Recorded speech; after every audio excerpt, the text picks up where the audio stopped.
I wrote up its obituary today. But Library board should be slapped down. Model T? Yeah, it's all in pieces. yeah, they're So Dave Bing doing the eulogy? well, he might just as well. I tell you, the city council is finally just now. Yeah, we got it. That's one, because we can appoint a city council board. Just now starting to think, there is something we can do. Yeah, we're gonna retire. We're even more committed Are for you Dave ever Bing. going to retire? Sorry, Too late. too late. You guys are gonna see the impact whether you like it or not. You can't knock out $500 million. Yeah, because that take They have one, But not necessarily. yeah, he says he can be a voting member. Just today. No, I mean, not necessarily. Correct.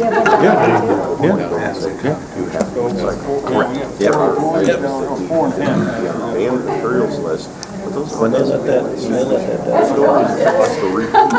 Technically, you're correct. no idea how bad that. Well, yeah, the problem is they lost all the population. I guess you could have the committee. They don't have the appoint resources to bring it back. ad hoc committee. Well, or there's an the infrastructure county that board hasn't chair can recommend the appointment. in 4 decades.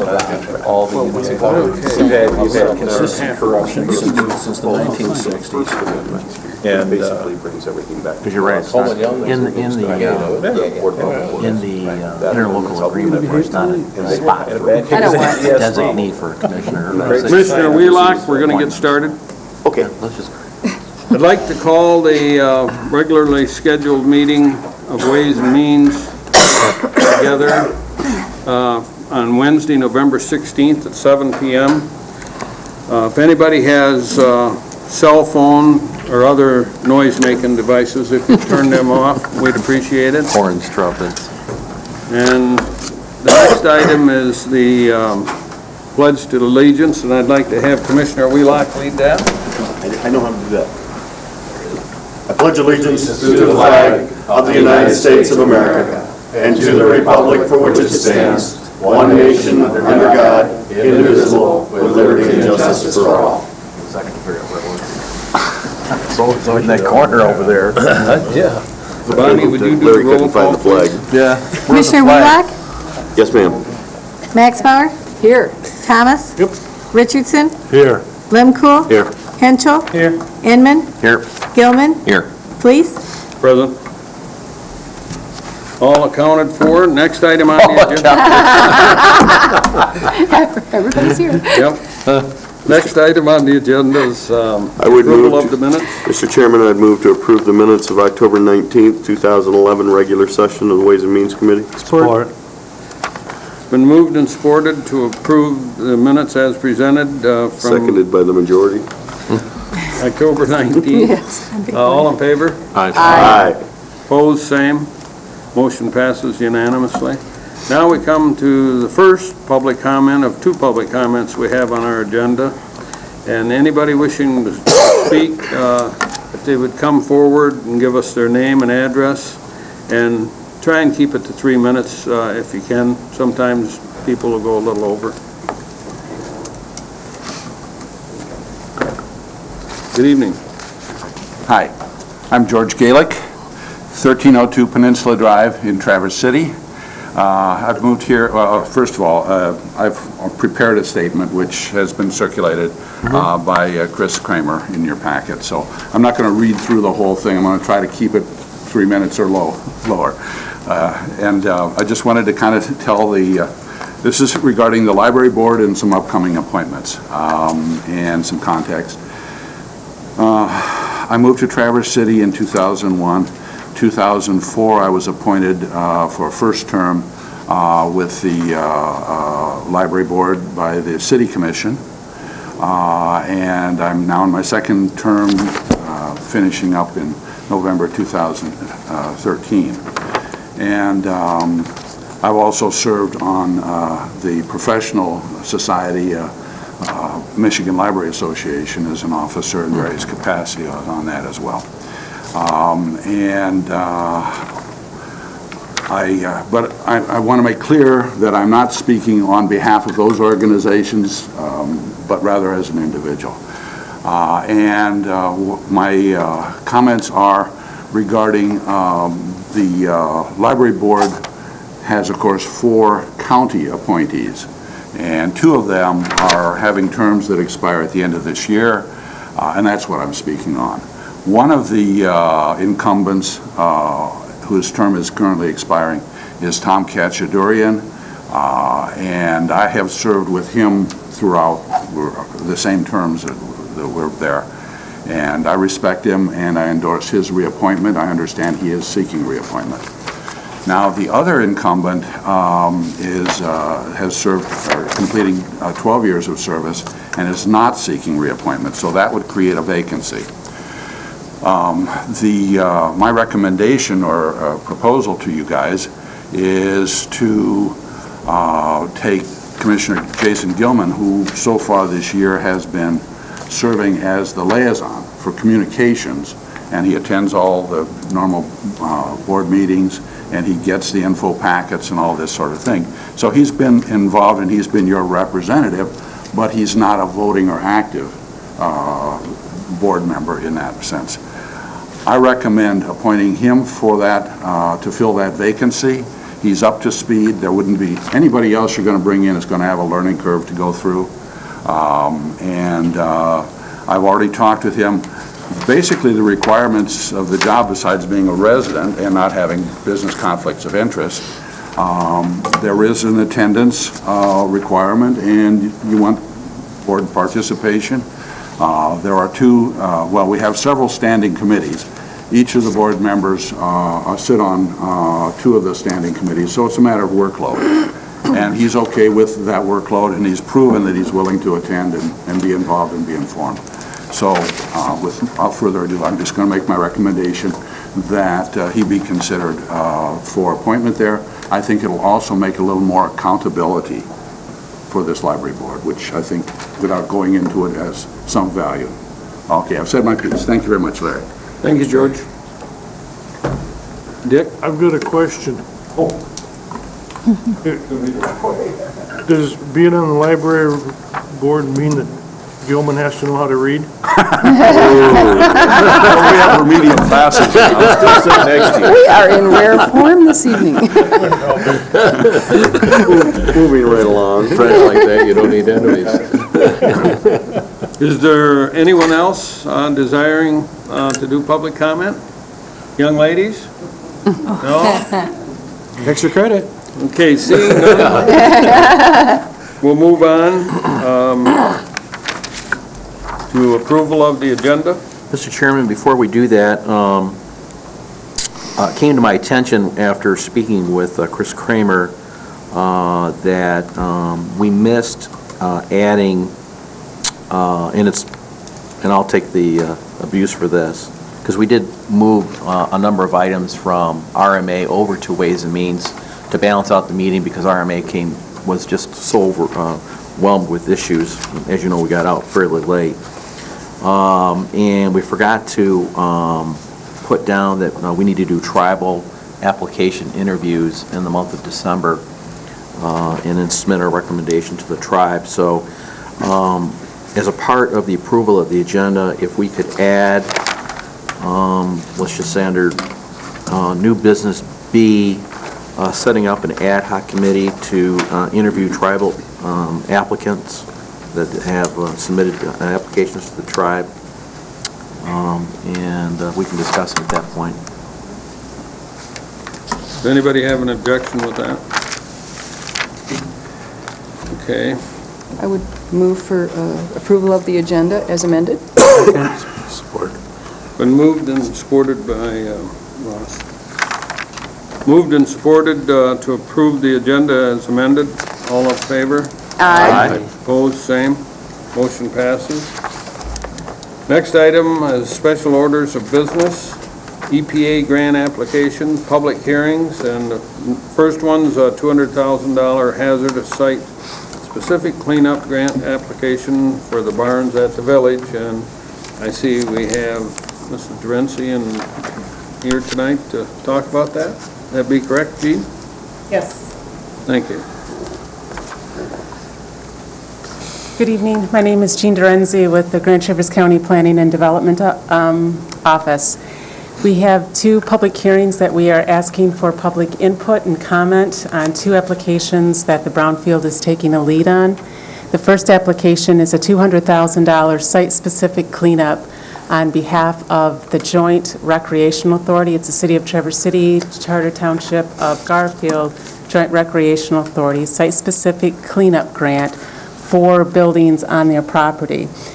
The site-specific would be utilized for lead-based paint abatement and asbestos abatement. There will be the application, the draft application is on the Planning and Development website as well as the Joint Recreational website. We have 2 additional public hearings, one tomorrow at the Joint Recreational Authority meeting at 7 p.m. at the Governmental Center in the Training Conference Room. And the third will be at the Brownfield Authority meeting on November 23rd at 8 a.m. It's a strong application. It really supports what the community is embracing, the redevelopment of that historical site, and we're hoping for a favorable recommendation from EPA. Does anyone have any questions of Gene? We need to open the public hearing. Okay, it's 7:10 p.m. We'll open the public hearing. Anyone wishing to speak to this matter can come forward and identify themselves.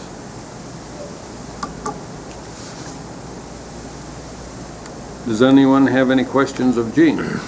Gene, could you come back up, please? Gene, is this any specific building that this is for? Is this for the power plant building, or is it for? This is at the Joint Recreational Authority property. Okay, so it'd be for the barns. Specifically for the barns. Their higher priority is the Cathedral Barn, which is 204, but hopefully they'll be able to get to the other assessments at the location as well. Yeah. It's based on their marketing plan. Now, right now, we're talking about the $200,000 hazardous. Okay. Correct. Is there a specific, I mean, right now, is there a specific, when it says cleanup, it's not just a beautification, we're talking cleanup of hazardous conditions? Hazardous substances within the building itself. So there's a lot of lead-based paint abatement that needs to be remediated, as well as asbestos, which is a tremendous amount of cost for the recreational authority or any redevelopment. Okay.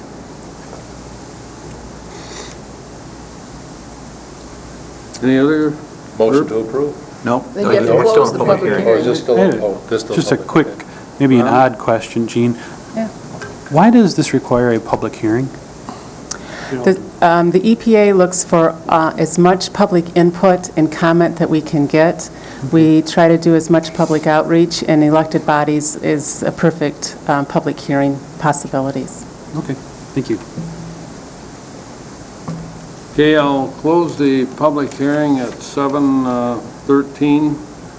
And, Mr. Chairman, my understanding is this does not require any action by the board other than to hold the public hearing. Oh, Correct. Okay. Same with the next. accept the money if we get it. Number 2 is a community-wide assessment coalition grant for $1 million.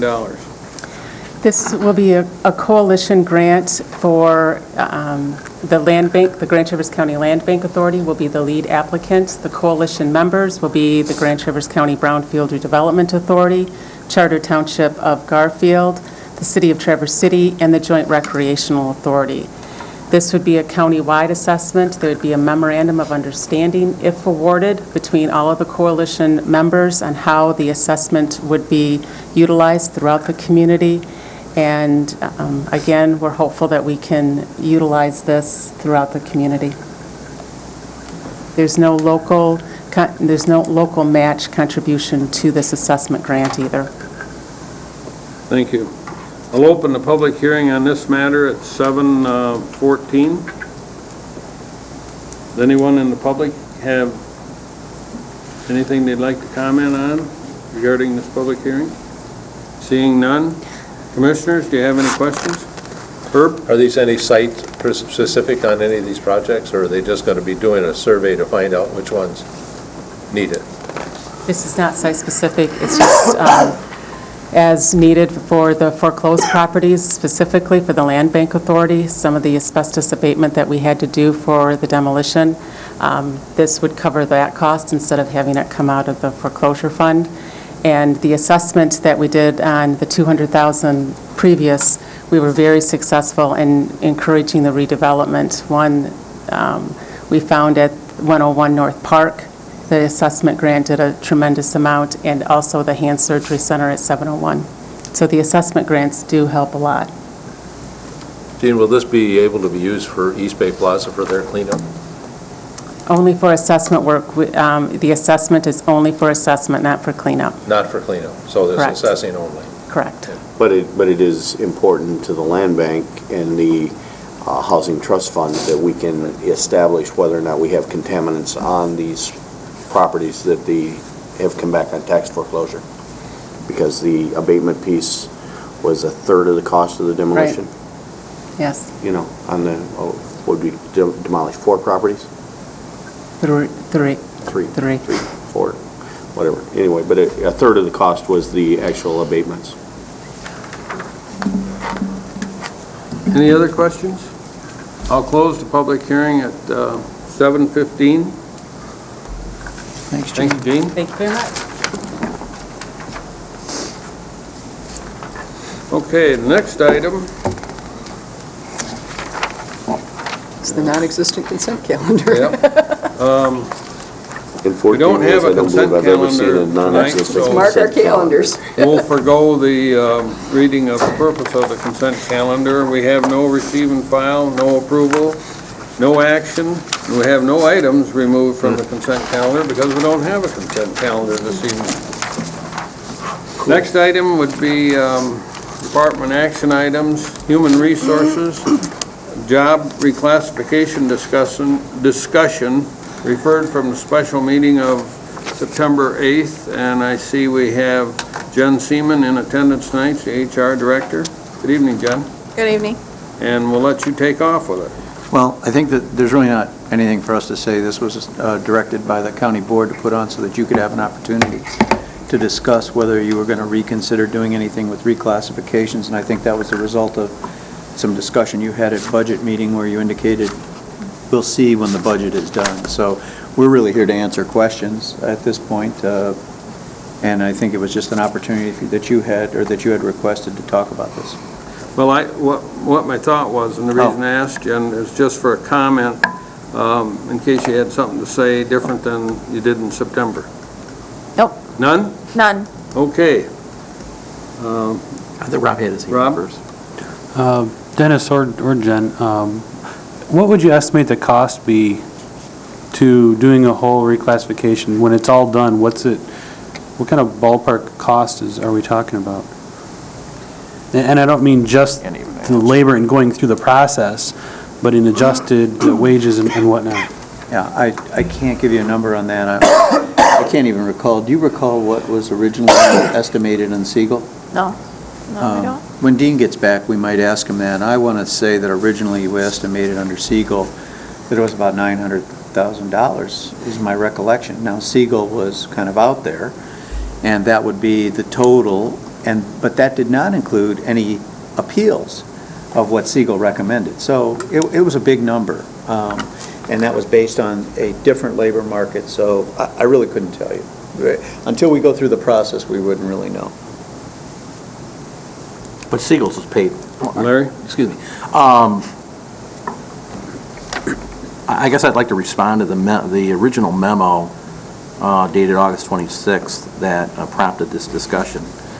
And I'll just briefly indicate that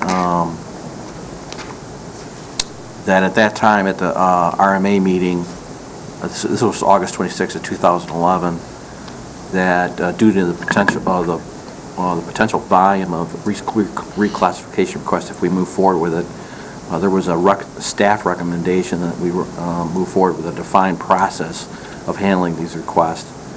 And they would go as follows: the department head, judge, and elected officials would be responsible for filling out new job analysis questionnaire and submitting it to Human Resources. Any wage increase or decrease would be implemented over a 3-year period, and that Human Resources... Could you move your, And that- you have 1 year, I'm sorry. Let me interrupt you a minute. Yeah. If I could. I've had some complaints lately from the viewing public that say they see lips moving, they don't hear anything. So if all the Okay. commissioners could speak up and speak All right. into their mics. Okay. The viewing public, if nobody else, plus Christine would Yes. Appreciate it. All right. Larry and I both worked with 1 year together, we have all two. I thought I was the one that was going deep. Wow, I got to pick my voice up. There a you little bit. All right. At the August 26th RMA meeting, now I can hear myself through the microphone. All right. There was a memo from staff that basically indicated that if we moved forward with a reclassification process, that due to the potential of reclassification requests, they would be recommending the following process take place. The department head, judge, and elected officials would be responsible for filling out new job analysis questionnaires and submitting it to the Human Resources Department.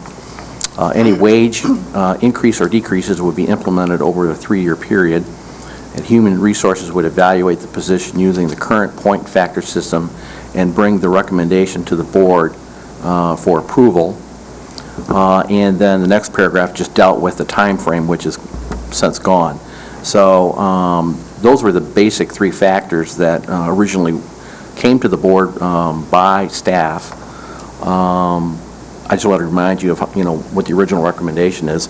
As you know, the board, or some members of the board, did indicate that they would prefer to address this topic after we go through the budget process and give, especially the new elected commissioners, some time to think about this issue.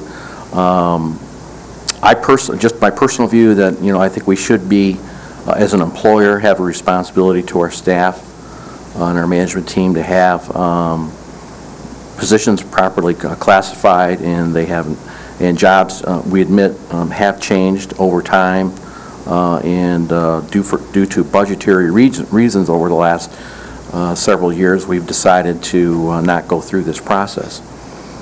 But I still believe that we still should go through the process of examining job positions and descriptions, and making sure we've got all the positions correct. And if there is a recommendation that would be made by the Human Resources Department, that they would bring that back to the RMA committee for discussion. But so I'm in favor of moving forward with it, but I guess what I would like to, I guess my preference at this point would be to maybe direct, if we were looking for a motion, if it would be appropriate, is to direct staff to come back with if we're going to move forward with a recommendation for approval for reclassifying positions, that they come back with another memo like this, explaining the process they would like to go through, where we're at with the Siegel study, what they need to update with the Siegel study to bring everything current. There's probably more local position reviews, and put a timeline down that would be reasonable. The previous memo, had it done fairly quickly, and Dennis indicated we'd probably have to hire outside people to accommodate that. I'm perfectly fine with, taking the next 6 to 9 months or whatever it would take. It would be reasonable to go through that process, and then make it ready and available for the budget discussions for 2012. So if you're looking for a recommendation, I would move that we move forward with allowing the Human Resource Department to go back and review the classification of positions using the Siegel study and any other areas that they need to update, and that they bring back to us the process and timing of how they were going to do that, and the time period of how we would implement any increases or decreases, and that issue would be implemented as a part of our 2012 budget process. I'll support that. You'll support that, Herb?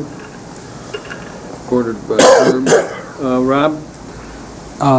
Larry, I think they already did all that a couple of months ago. Am I wrong, Jen? You came back with a recommendation of a method to reevaluate, and wasn't it over a period of like 3 years? Well, I think the question was, how long is it going to take staff to get it done? And then we talked about if there was any increases or decreases, that would be over a 3-year period, which, I still agree with. But I'm more concerned about staff time and giving you enough resources and time to do the job, and then taking 3 years to implement it. That'd be fine. I guess that's more my question, but. First, the Siegel study is completely gone. So the new job review or the new classification review would be using our current point factor classification and using the 6 counties, benchmark counties. So anything related to Siegel, there's really nothing to update there. If you remember correctly, we had 3 HR professionals that looked at that, and they said that that information really is invalid at this point, and so Except the job description. Except the job descriptions, excuse me. And so we would be using our point factor system that we currently have in place.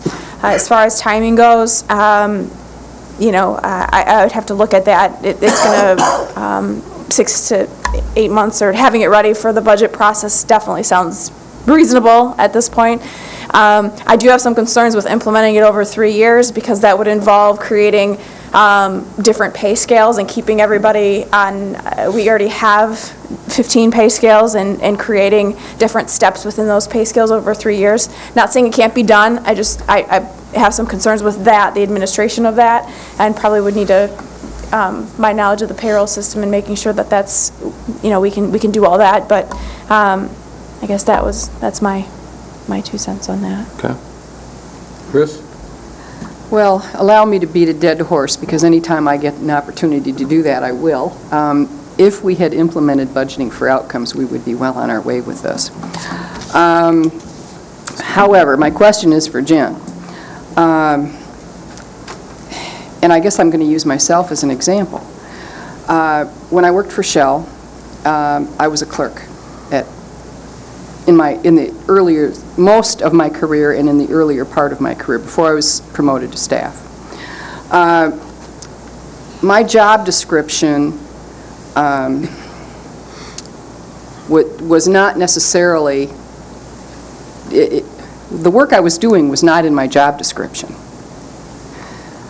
How does this work? I mean, we've got, for instance, the prosecutor's office. Mm-hmm. We have their office manager doing FOIA work. Is that in the job description, or are we going to change job descriptions just because employees are doing work? And how is this going to be analyzed if they're doing that work, whether or not they should be doing that work? That would all be taken into consideration. The easiest way for me to answer that would be, we'd have to look at the essential functions of the position. There's going to be some, whether it's an office manager in the prosecuting attorney's office or in the administration office or an MSU extension, for example, there are differences to those positions, but there are the essential functions of the job that all of them are really doing. And so we take a look at the essential functions. I wouldn't necessarily update a job description to say handles FOIA requests, unless that was uniform across all those positions. I want to interrupt you for just a second. Dennis has an administrative assistant opening since Katie left. Why, I mean, couldn't he, how would he go about changing that job description, for instance? I'm assuming that FOIA coordinator's not in it, but I did notice when we were looking at other counties, some county administrators, their assistant was the FOIA coordinator. So how would you go about, if Dennis wished to have the administrative assistant be required to handle FOIA requests, how would you go about changing that job description? Can he do that? Yeah, you can meet with human resources to get a job description updated.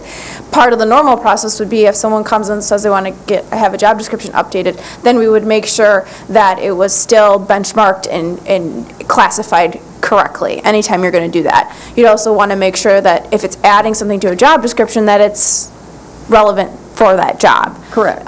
We have the office manager position, the office clerk position, the office specialist position coming to mind. Those are across various departments in the county, and so they are broad. They are pretty broad job descriptions, but they're meant to be that way. So that way, they are handled across various job descriptions. I would hate to see us have an office manager, office clerk, office specialist, different job descriptions for every single person in the county in each of those departments. That would just be a lot of job descriptions there. So there are some departments, for example, like Commission on Aging, also has task lists. So on top of the job description, which is a little broader, they might have task lists for the 2 office clerks that are working simultaneously. Okay. Does that Now, help? well, I'm just trying, bear with me, I'm just trying to understand this. Now, I'm assuming, let's once again say Dennis wants to update that job description and put a FOIA coordinator in there. At what point would that job be reclassified? Do we have to go through the reclassification process to get that job reclassified? I mean, let us assume that Dennis is saying, you know, I want a FOIA coordinator, and, you know, that FOIA coordinator is going to have to be a paralegal. Well, the first thing... I want to try to understand this process. The first thing I would say is that anybody who wants to change a job description or the function of the job goes through HR, but in most all cases, that would also have to be reviewed by me, because we want to make sure that people aren't just adding responsibilities to a job that don't need to be added. Right. Okay? And we want to make sure that if my assistant became the FOIA coordinator, that we weren't paying someone else to be a FOIA coordinator. Correct. And so you are correct. That would have to be handled through a reclassification process, okay? Right now, we don't have a reclassification process. We discontinued it because we haven't updated the See, this is jobs. why I want clarification here. And so really, any of those requests that come in now with people saying this person's doing different work or more responsible work, we don't even review it. Sorry, it stays where it is. And that's what we're doing now. But under the typical system, when we have an updated wage system, they would bring that request to HR and say, my person is doing something different. They would analyze it and see if it changes the job description, but also that gets tied into the point factors for the job responsibility, which helps determine what grade it goes into. How do you prevent people just adding responsibilities to try to get their classification increased if we have a reclassification process? See, that was the problem we were starting to run into with a 17-year-old wage system. People knew how the system worked. Yeah. So they redistributed responsibilities and all of a sudden come back and said, well, this person's been doing this for 2 years and they're not getting paid for it. And that's tied to the labor contracts, you know, job descriptions, compensations tied to the labor contracts. So that was the problem, and that was the reason to go back and say, let's look at the whole system. When we looked at the whole system, here's how it went. Each employee had to fill out a job questionnaire. This is what I do. Right. Then each department head, each supervisor had to review that and say, I agree with that or I don't agree with that. This is what they do. But who says this is what they should be doing?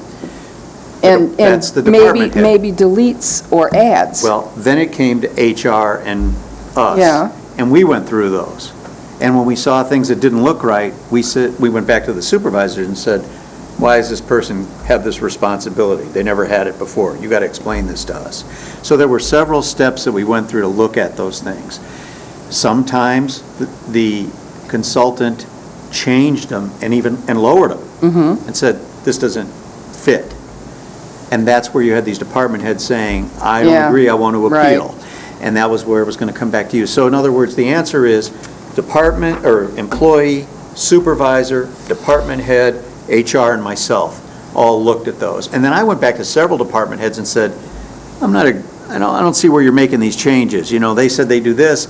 No one else in this classification does this. Why? And then we'd go through that process. And if they could justify it, then it would stay. Otherwise, it would go. How do we, if we reopen this reclassification process, how do we avoid employees doing exactly what was happening previously, which is just adding tasks to try to get reclassified? Well, I would say the answer to that, the simple answer to that, I think, is that we accomplished most of that through the job descriptions that were developed and In the Siegel study? Yes, that's correct. Okay. So we addressed that. Now, there were 30, 40, 50 people that didn't agree, okay? Now, based on my involvement in this, and Jen was not involved in this, but I could tell you that I think most of those that didn't agree, I'm suspect that it's justified that they don't agree. Because there was a lot of work spent on that. But they have the right to propose it, and maybe we missed something. So I think that part of it is probably pretty close. I think it's pretty close. Now, what's not is anything that's changed since Siegel went away, what, 3 years ago, 4 years ago? Yeah. To now. A perfect example is Georgia Durga. All of a sudden now she's got a senior center to take care of. Now, she didn't at that time when they did the study, but that's a responsibility she has. And she now has 2 budgets. Yeah. So there's a bigger responsibility. And so this is, let me say, first of all, I believe this wage and salary system needs to be put into place. I've believed it from the beginning, whether, you were concerned about what Siegel did or not, it needs to be updated. I don't have to give you many examples. Like an equalization director that was going to be paid $64,000, we paid her $7,200 under a market, and Garfield hired one at $82,500. Yeah. My assistant And was left happy to get her. to a different job, but my assistant left for another $6,000 or $7,000. I'm going to tell you right now, I haven't talked to you about this, but the GIS position in the city, he has resigned. Went to work for Haggerty. Yeah, I think he makes $6,000 or $7,000 more than our GIS director. Now, am I worried that my GIS director might want to go to the city? I immediately went downstairs to the city and said, we should combine GIS departments. Yeah. Yeah. Okay? But these are the kinds of things that we're facing. And I have to add that partially what was unpopular was, there were several things with Siegel that was unpopular, but let's be honest, one of the things that was unpopular, which I knew was going to be, is what that study came back and showed you was the positions that are most out of whack are primarily department head positions, supervisory positions. Now, that's not true in every case, but that's what the study showed, and that's never a popular thing. But I do believe that needs to be done because we're going to continue to run into these things. And, you can only go so long with Georgia, and Georgia never asks. But the Commission on Aging Board asks me about every 3 or 4 months, Yes, when they are do. you going to compensate her for the extra work she's doing? And the answer is no, because we're not doing the wage and salary stuff. Okay, I have one more question, and then I'll be done. Bonnie, are you able to reread Commissioner Inman's motion? I need to change the motion. I just want to think. I need to correct my motion because I said it would be as a process of the 2012 budget. It would be a process of the 2013 budget process. All right. Would you, And do you agree with that? Yeah. All right, okay, yeah, I slipped. I want to We've already done understand, the I want to 12. We've done the old understand 12 this already. motion. Yeah. The only reason I Because could you were support that is speaking because of quite a the while. Implementing It's a very long one, so I'm hoping I got it right. Excuse me. Move forward with staff to review classification using Siegel study, and they bring back the process and timeline and how to implement increases and decreases for 2013 budget. Right. Is that right? Yeah, and if I can amend that, and just say, just bring back a process and eliminate the term Siegel study, because she'll bring back that process to us. If we go forward with this, I'd prefer that we don't limit ourselves to 6 counties as a benchmark. I'd prefer that we also look at the private sector as well. This 6-county benchmark thing, they're looking at us, we're looking at them, and each time it goes a little bit higher and we're competing against each other when we should be in fact looking at the big picture as to falling wages in the private sector.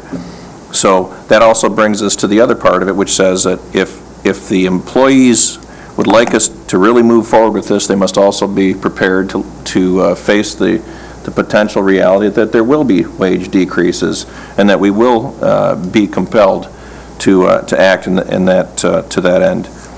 Now, as far as the responsibilities and reclassifications based on responsibilities, I don't think it'd be that difficult.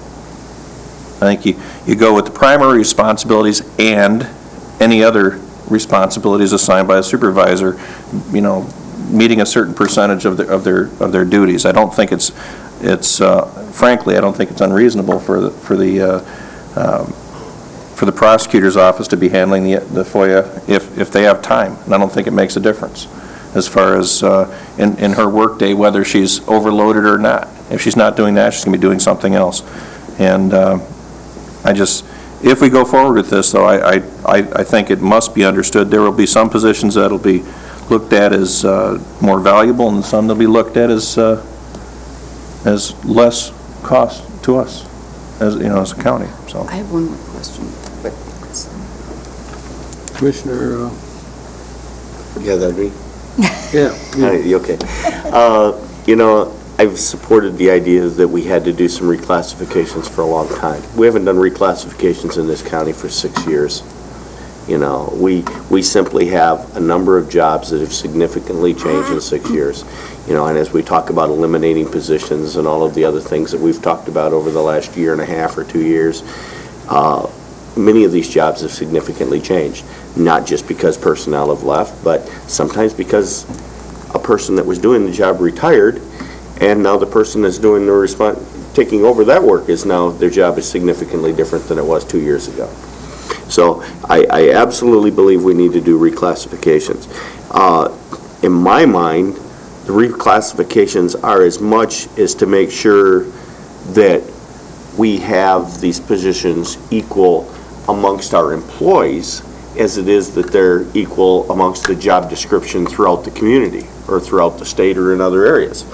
I want to make sure that all of our employees are being treated fairly and equally. And right now, I'm not sure that they are. I'm not going to get into real specifics at this point. There are some things, and over the years we've talked about some of the positions that there was some that objected to the Siegel classification, and some of them the objections probably had no merit, but there were some that certainly deserved to at least be looked at, and we haven't done that either. So Siegel gave us some good job descriptions to use, and I think if we got nothing else out of all the money that we paid for, we truly got good comprehensive job descriptions for the positions that we have in this county.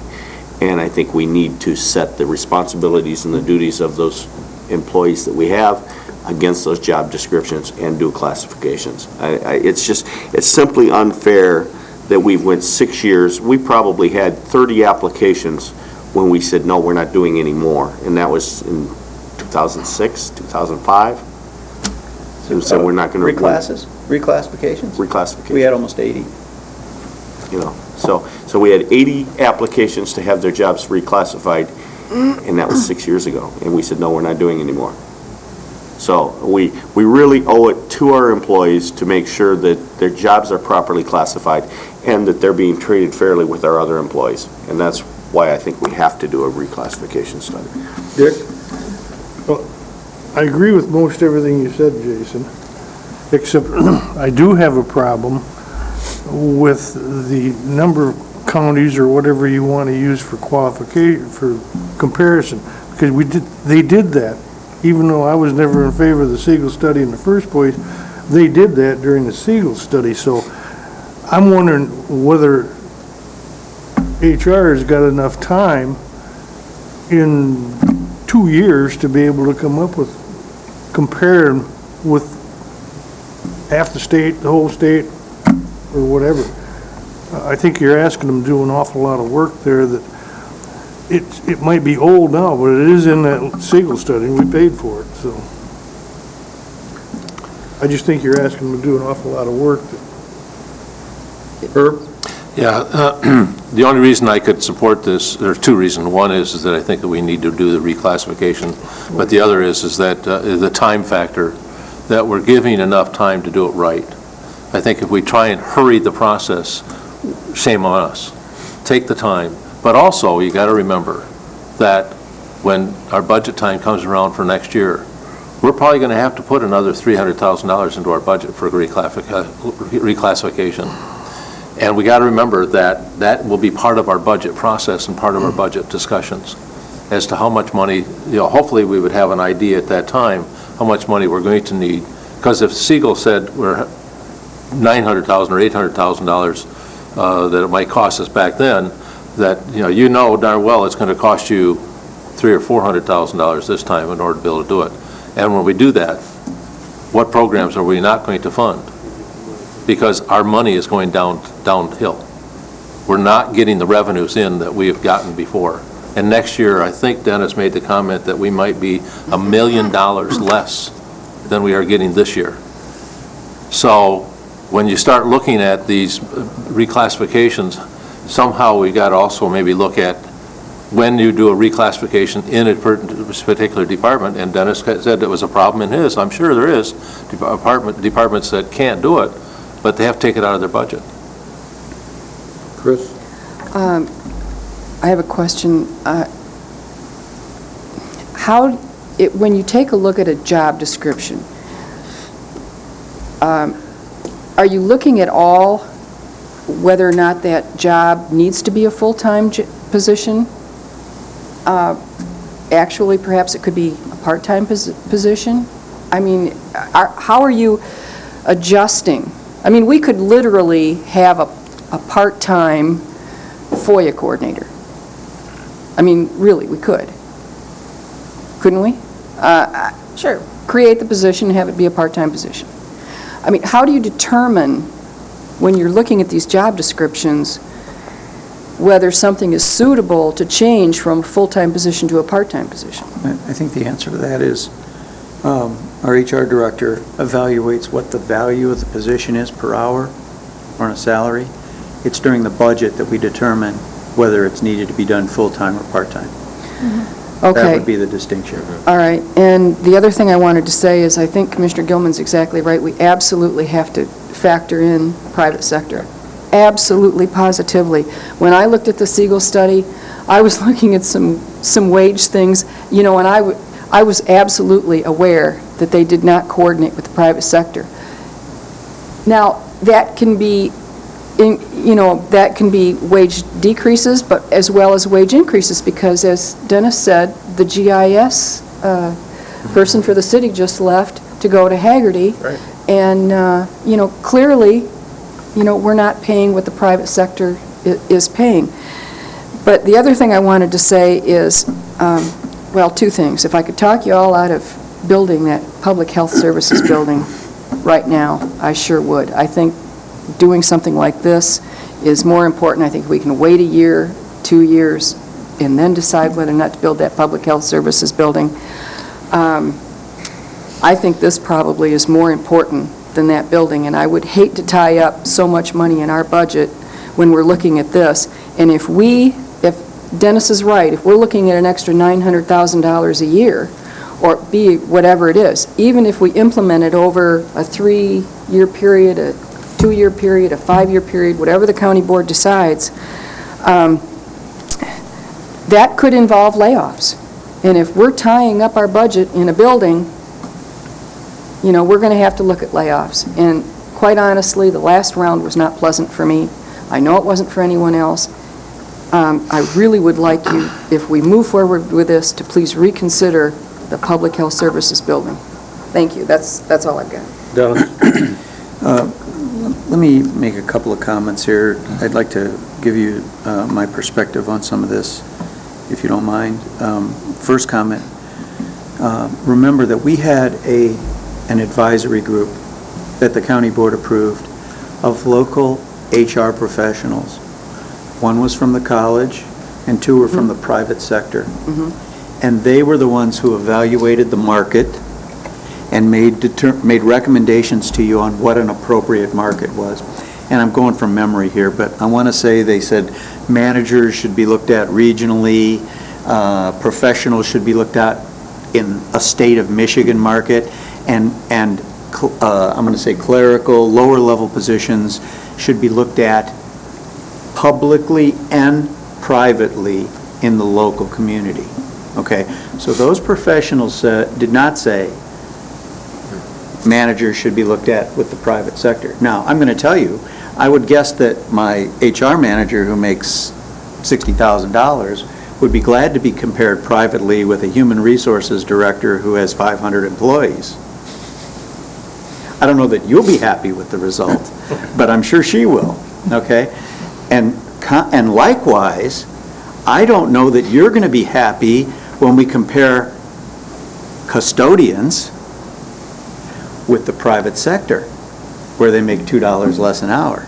You know what you went through with custodians, or home chore workers, or health aides. Okay? So my point is, I just want you to be aware and go in with open eyes. You know, when you talk about using the private sector, just knowing what I know of this board, the result you get may be much different than the result you're seeking. And I just want you to be aware of that. And I want you to be aware that those private sector human resources directors were the ones who recommended that we only use private sector comparables with low-level positions. So I just want you to be aware, that was their recommendation. The second thing I want to say is that you're in a really tough dilemma here. You've got your staff telling you you need to do this study, but as good stewards of the dollar, how is it that you can say, yes, let's do it? And because I'm not only asking you to do the study, I'm asking you to commit to the result. And that's what makes this very hard. I asked you to do it before, and frankly, I preferred for you to say, we're freezing this till the economy gets better, because at least it was logical. What I do not want to go through, and I'm sorry if I sound like I'm preaching, I'm trying not to, but what I really don't want to go through is giving these employees hope one more time, again, for the third or fourth time in the last 5 years, that they may see changes as a result of this and have it come to budget time in 8 months and have you say, no, there's no money, we can't do it again. Okay, so I'm putting you in a very difficult position. I'm putting you in a position where the only way this makes logical sense is for you to say, is for you to adopt that theory, philosophy that I have, that we may have less employees, we may do less things, but we're going to pay the ones we have fairly.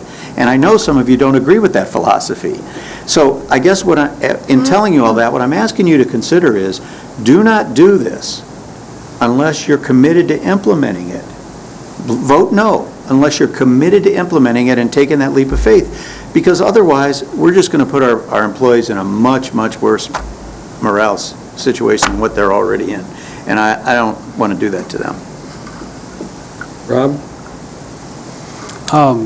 Larry, I was just wanting to clarify, was it your intention with that motion that private sector would be considered in the calculation, or are you just leaving that open? The main points of my motion was to allow staff to move forward with a recommended process for reclassification and bring back a timeline for us to approve. Okay. So you're just leaving it open, whatever they think is best, or no direction? Yep, we're just giving them direction to come back with a recommendation of how they would approach the reclassification process and give us a reasonable timeline that they can either use staff or outside resources. And that we would hopefully try to accomplish that as a part of our 2013 budget. Jason? Well, I know that Dennis is asking us to do this. He does have sage words. And I tend to think that the logical point is sometimes you just have to hold the line until the economy gets better, until our tax base starts going back up again, until we're in a position where every $40,000 or $50,000 that something like this would cost us doesn't mean the elimination of another job. I mean, we make somebody a little fatter and happier, and then we make somebody and their family a lot less fatter and happier. So I can't support going forward right now. I understand the positions that some of the commissioners have, that it's time, it has to be done. But I suspect we're operating under the assumption that there would be more increases in wages as a result of potentially some gerrymandered responsibilities. I just can't support it.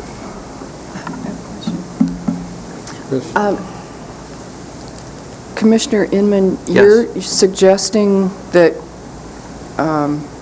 for them to bring back a recommendation to, the My- motion is to move forward with a reclassification plan Right. and to provide us the process they're going to use and the timeline that they can accommodate that in. Okay. And understanding that this could be a 2-year process. Yeah, it could, and at that time, we could vote it down at that time. Well, I wouldn't want to, I believe what Dennis is saying is exactly right. Right. I mean, we're going to have to agree, when we move this process forward, we're going to have to agree to come up with the dollars somehow, some way. Right. And the only way I can see coming up with the dollars somehow, some way, is to make cuts. Because we're using $625,000 next year out of fund balance. I mean, that money's not going to be there year after year after year, the way the economy is. And with the tax changes, the property tax value changes that the townships are doing, Garfield being the most recent one.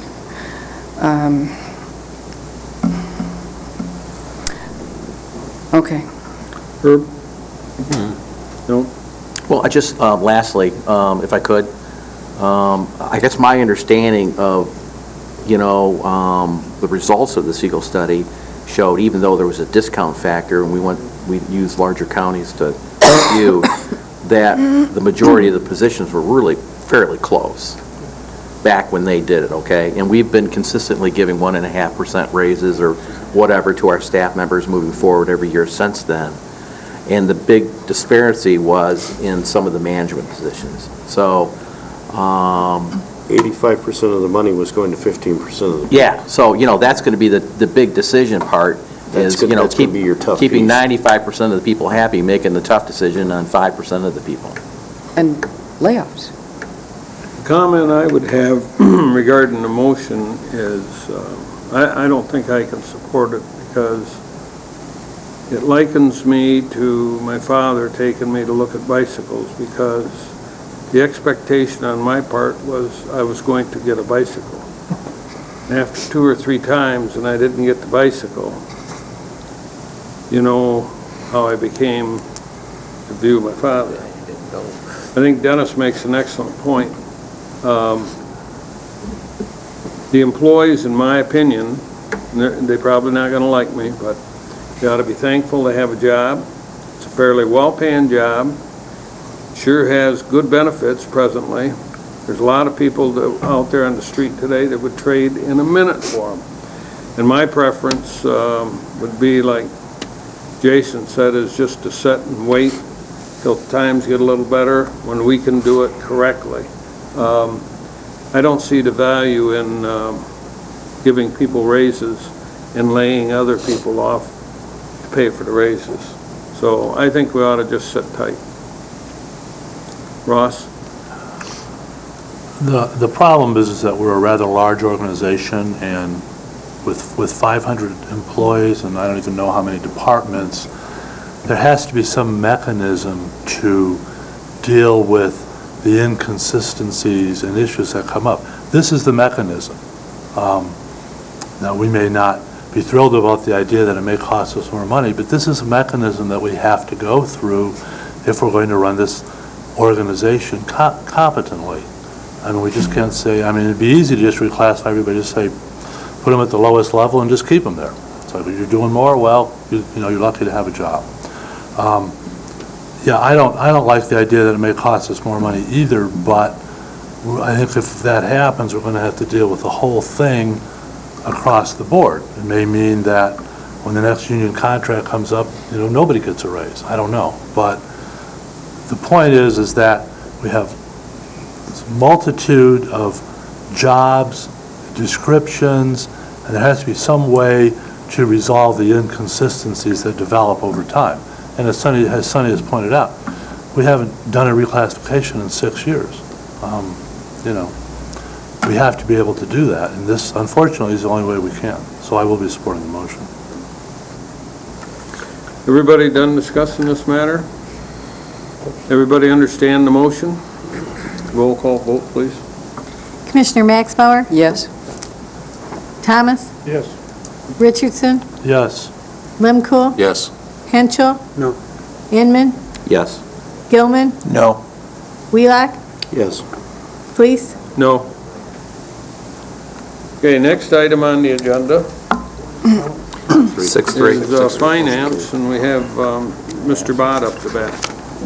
I was wondering if we could move up the first item under administration, the health services building. We have someone that's sitting in the audience, and rather than have Mr. Kendra sit here all night, if we would have questions for him, we could get him home a little sooner. Anybody have a problem with that? I don't. No, it's fine. Okay, we'll jump down to C under administration, health services building. You come forward, Ray. Well, Mr. Chairman, now that we've taken action, come on, Ray, just in case there's questions. Now that we've taken action on the bonding and the concept, now it's time to consider approving the architect's recommendation of a general contractor, and we're recommending that Hallmark be hired as a contractor. We still have the issue of discussing the alternates, the roof and the geothermal. They're not in that base, so if you want to add one of those or both of those, we should take a vote on that tonight. But we'd like to get the contractor hired. I talked to him, Ray, when did we, oh, you weren't there. We talked yesterday, I think. He's ready to start digging the hole as soon as we make the decision to hire, and we're reviewing the AIA contract now to make sure that it's, appropriate. So really, the action we're asking for tonight is consider to approve hiring Hallmark Construction and directing us to prepare the final contract, which we would hope to have done for next week, I think, or for the board meeting on the 30th, for sure. And then we need some decisions on what you want to do about the roof and the geothermal. Dennis, I was going to ask the board tonight, Hallmark is the low bidder, correct? Correct. I happened to be having lunch with a couple of gentlemen last week, and the topic just came up kind of off the cuff, and they said, Hallmark, you better start looking at past projects. And I don't have my list with me tonight, I forgot it, but one right off the top of my head was Kingsley Schools, the roof problem, Charlevoix Schools, same thing. I believe Buckley had a similar problem, and it went on and on, named some commercial buildings, and I wonder if we shouldn't get some references from them and have Ray or somebody check them very carefully, because I don't think we need another septic plant fiasco. And some of the building projects they listed, I knew about, I'd read about it in the paper, and if they're the contractor, even if it was a sub that made the mistakes, like I said, I don't want another septic plant fiasco. Well, I certainly understand that, Commissioner, and I agree, neither do I. I can only tell you the experience we've had. They built the Griffin Hall of Justice. They did an excellent job for us. They did the remodeling at the courthouse, didn't they, Ray? Yes, they did.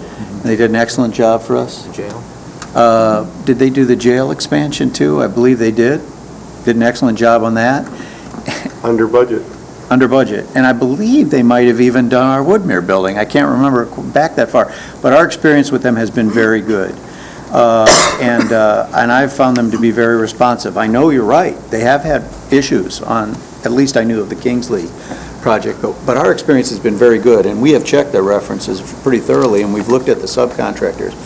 We're requiring all the subcontractors to be bonded as part of this, have performance bond as part of this project. And so I think we're very comfortable with the recommendation. I don't see a need to go back out and look at someone else. We've had a good experience with them. That's been what I've found.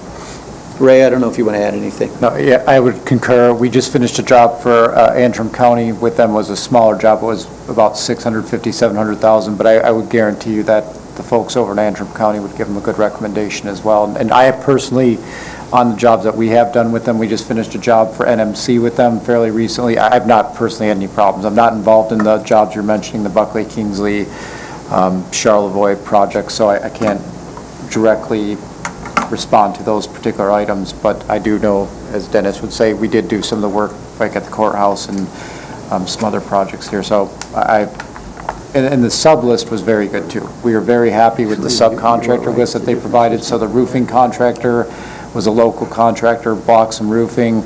I don't believe I brought that list with me, but I believe in previous board packets that was given to you. So we had a very good list of local solid subcontractors. I know on school projects, we've done the problems that we've had is when we've had out-of-town roofing contractors, that's generally been a cause for concern, which I think happens often. 75 or 80% of them were local bidders, and we kind of went over the list. I also want to add, Dean just reminded me of this, and I can't remember the details, but I will point out, and I'm not saying this is part of the issue, but several of the projects you mentioned were school projects. Well, school projects are not subjected to local building code or building inspection. That's done differently under the state law.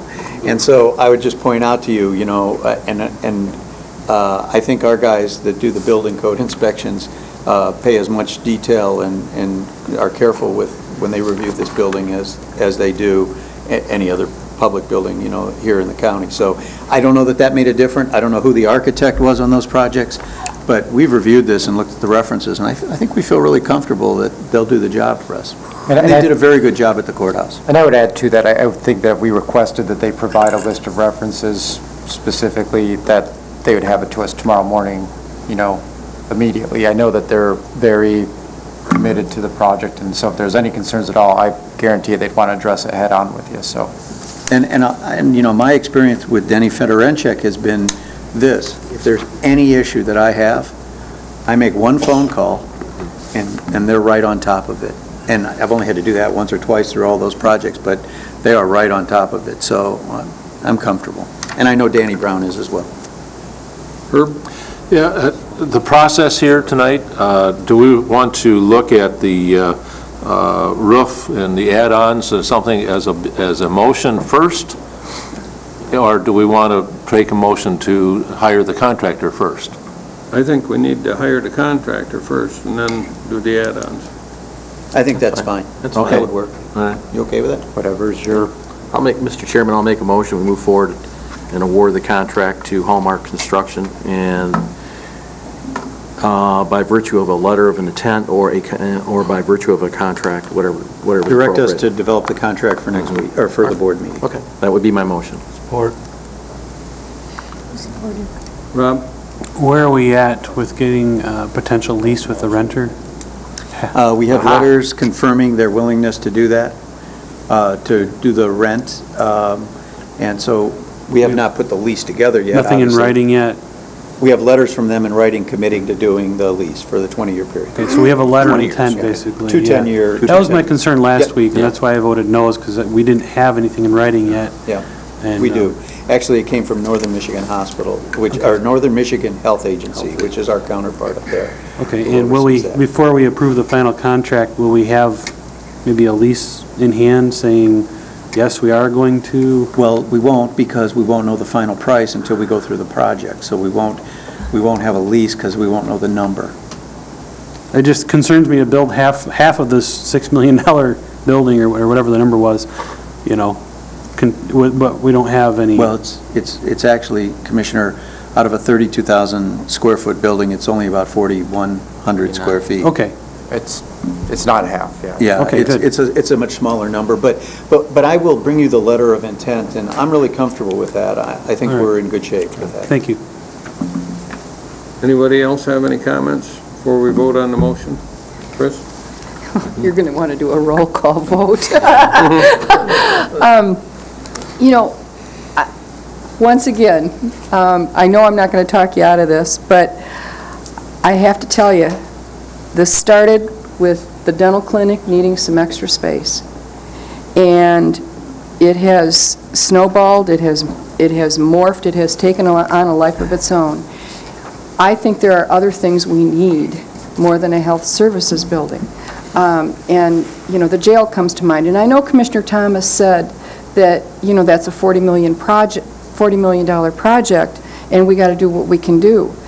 But, you know, if we do this, you're not going to see a new jail anytime soon, at least not probably in our lifetime. If we hold off, never mind, I'll eat up the clock and I'll just hush and... Yeah, we're supposed to be out at 8. Well, I guess the comment that I would make is first, I think I've been pretty verbal about the fact that we are not adequately meeting the needs of our health department. It's simply, the facility that we have them in is simply not adequate. When we needed jail space a few years ago, we scrounged around. We absolutely couldn't find $40 million to build a new jail, or at that time we were looking at about $33 million.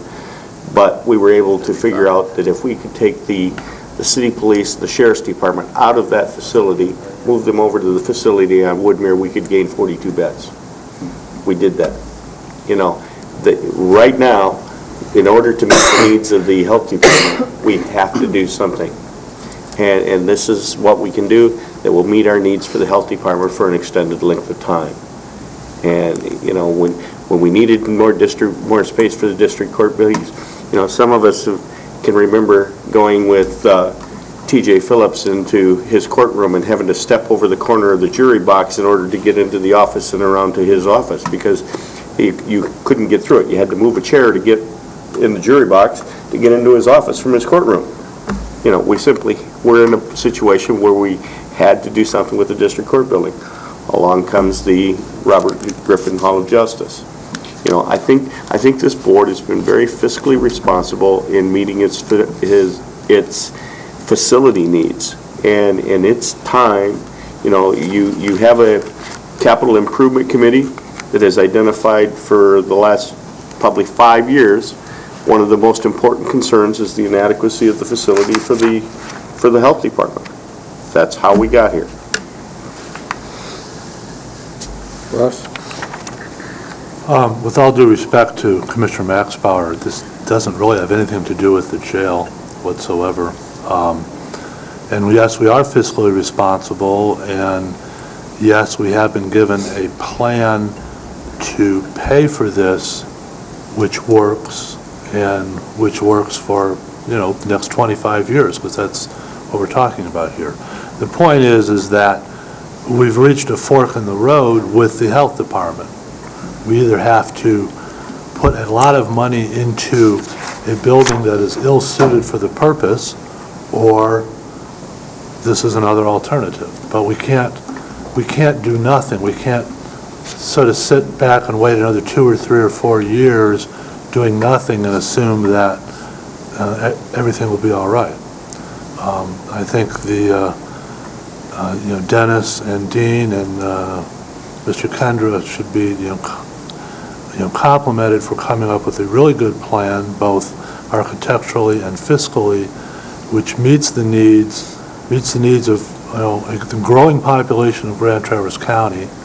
And this is, again, I point out, being done with no increase in taxes, and actually not even that great of an increase in indebtedness. So I obviously will be supporting the motion. Everybody all set? Roll call vote, please. Jason? And just one last thing. I agree with Commissioner Maxbauer on whether or not we need it, but I also look at the existing building, and if we weren't going to do it, I wouldn't want to do a thing in the existing building. I wouldn't want to spend a penny on it because it's not worth it. It's a building that, just today we got a sheet saying it's worth $600,000, and we were ready to put $1.8 million into it. That's a problem. So that being the case, it means that for the next couple of years, we definitely would be underserving the community, and as you know, I'm pretty tight in the nickel in that department. But the other problem is actually a matter of the existing building and the maintenance that it will require just to stay the same. And I see that as a problem down the road. And with this particular building, the new building, as it's being financed or as the financing is being handled, comes at a kind of a net neutral situation fiscally, I think we've got no better time. The economy's going to collapse in a couple of years anyway, and and interest rates are going to be sky high, and the next time we want to build a building, it's going to be at 18% interest rates. I think it's a good time to do it right now. Carter's going to run again? Roll call vote, please. Commissioner Thomas? Yes. Richardson? Yes. Limco? Yes. Henschel? Yes. Inman? Yes. Gilman? Yes. Wheelock? Yes. Max Bauer? No. Please. Yes. Motion passes. Dick? Well, I'm ready for another motion. Go for it. On the alternatives. I got one question. We had two choices for roof, metal roof. One was aluminum, one was steel. Is that my recollection? No, we had a regular. Nope, it was, regular. there was two different manufacturers, that there was, the base bid I had thought one. one of them said aluminum. The original panel was an aluminum. I think they were both aluminum to, what they sent us back over was, I don't think they changed the aluminum spec, Commissioner Thomas. I think they just were changing the Okay. manufacturer So and the type, yeah. We're talking about a steel roof, almost like the one next door to it. It would be. Very close. Exactly, A little correct. different maybe because of different companies. Okay. I'd make the motion that we go with the steel roof as presented at, whatever it was, 169, 893. 169,893. Who supported that? Thank you. Herb? Yeah, I can't support this motion. I don't feel that it's using our funds wisely when the recommendation from the architect says that the shingled roof will give us the same amount of warranty as what a metal roof will, and probably give us just as good of a roof as we could possibly get. So I'm going to vote against this part. Dick? Of course, that's not true. That's the warranty. And the warranty on shingles, and I've dealt with them for 35 years, is prorated. Try to get something out of them. The steel roof will be there without any problems. Shingles blow off or whatever. I think it's the best. In fact, if you want to not do the metal roof, I'll vote against the building. That's how much I don't like shingles. Sonny? Well, Dick is exactly right. If you go to a shingled roof, I will guarantee you 10 years from now, when you're starting to have some shingles cupping, or 15 years, your prorating is going to get you nothing. It won't pay to peel them off, let alone to replace them. But more importantly than that, steel roofs have been around. I can show you barns in this community that are 100 years old that still have steel roofs on and don't leak. You know, and from that perspective, I'm not concerned about, when the warranty on that steel roof is. Unless you get up there and you damage it, it will still be there 50 years from now. Chris? As tempted as I am to vote for an asphalt shingle, just to maybe get you to vote no on the building.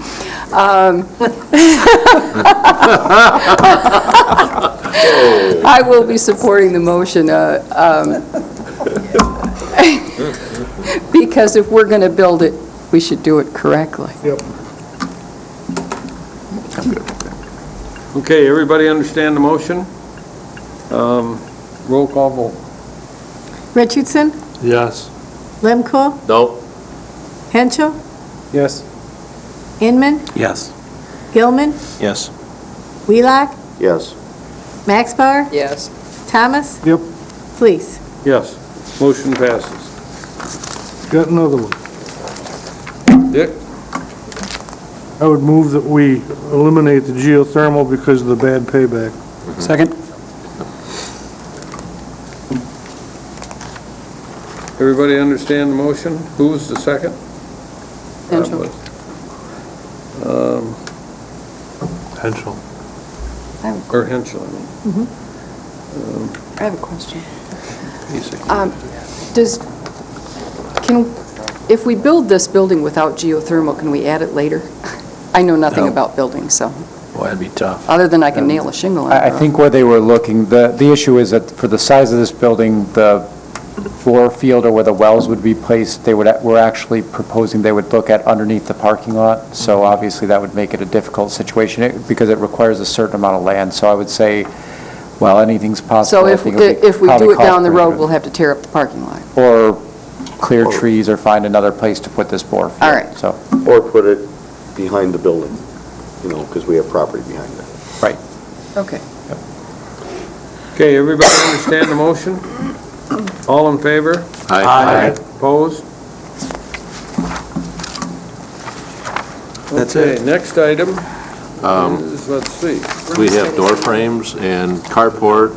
These are alternatives, aren't They they? were, Actually, those were part of the Recommended. recommendation, so Okay. I assumed, They're on the page. So we're done with it then? I think we're done I don't with have it. it. Okay, I don't have anything to take out. okay. Thank you. thanks. Thank you, Ray.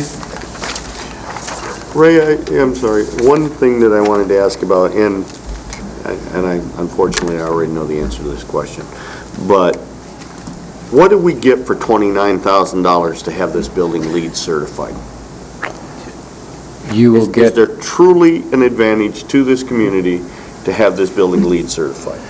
I think the advantage is to set a leadership position for the county as far as demonstrating to people in the area that the county is committed to having it third-party verified and confirmed as a LEED building. There's a lot of people who are out there, what they call greenwashing, saying, you know, yeah, this is a green building because we did X, Y, and Z. And sure, you can put in low VOC paints or dual flush toilets or something and say you're a green building, but the LEED program is very exhaustive in terms of what they require you to provide and how they review it. And even on an example I like to use, because I teach a class at NMC on this, but we had the $300,000 or $250,000 solar array at the Old Town parking deck, and when we were under the review for that building, they actually denied that credit at the beginning because they wanted to see some additional information. There was some conflicting things in the documentation that was provided, even though we had shown them photographs of what is the largest array in, I believe, northern Michigan. So it really is a high-quality program, high standards, very rigorous, and so at the end of it, you're already going to have a building that has all the componentry necessary to be considered LEED certified, but it would just be that third-party verification recommendation, and it's kind of... Does it happen at the end, Ray? You supply some of the information at the beginning, but ultimately, when the building's completely constructed, that's when they do their final review, and you get your response. So we're paying $29,000 for a plaque, a sticker? Yes. I mean, you're going to design it energy efficiently anyway, aren't you? It is designed already energy efficiently, All right. yep. So, I mean, it's just... So my thinking is, that's not part of the bid. That's a cost that's been identified. My assumption is this is going to be, in my mind, should be no different than when we do energy efficiency things for the energy efficiency and the dollar savings. So I say we build an efficient building, and we make it as efficient as we can, and then we come to you at the end and say, do you want to go get certified or not? Right. I don't know that you have to make that decision right now.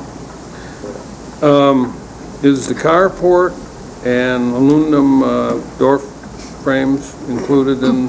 That was included in our original recommendation. Okay. Right, yep.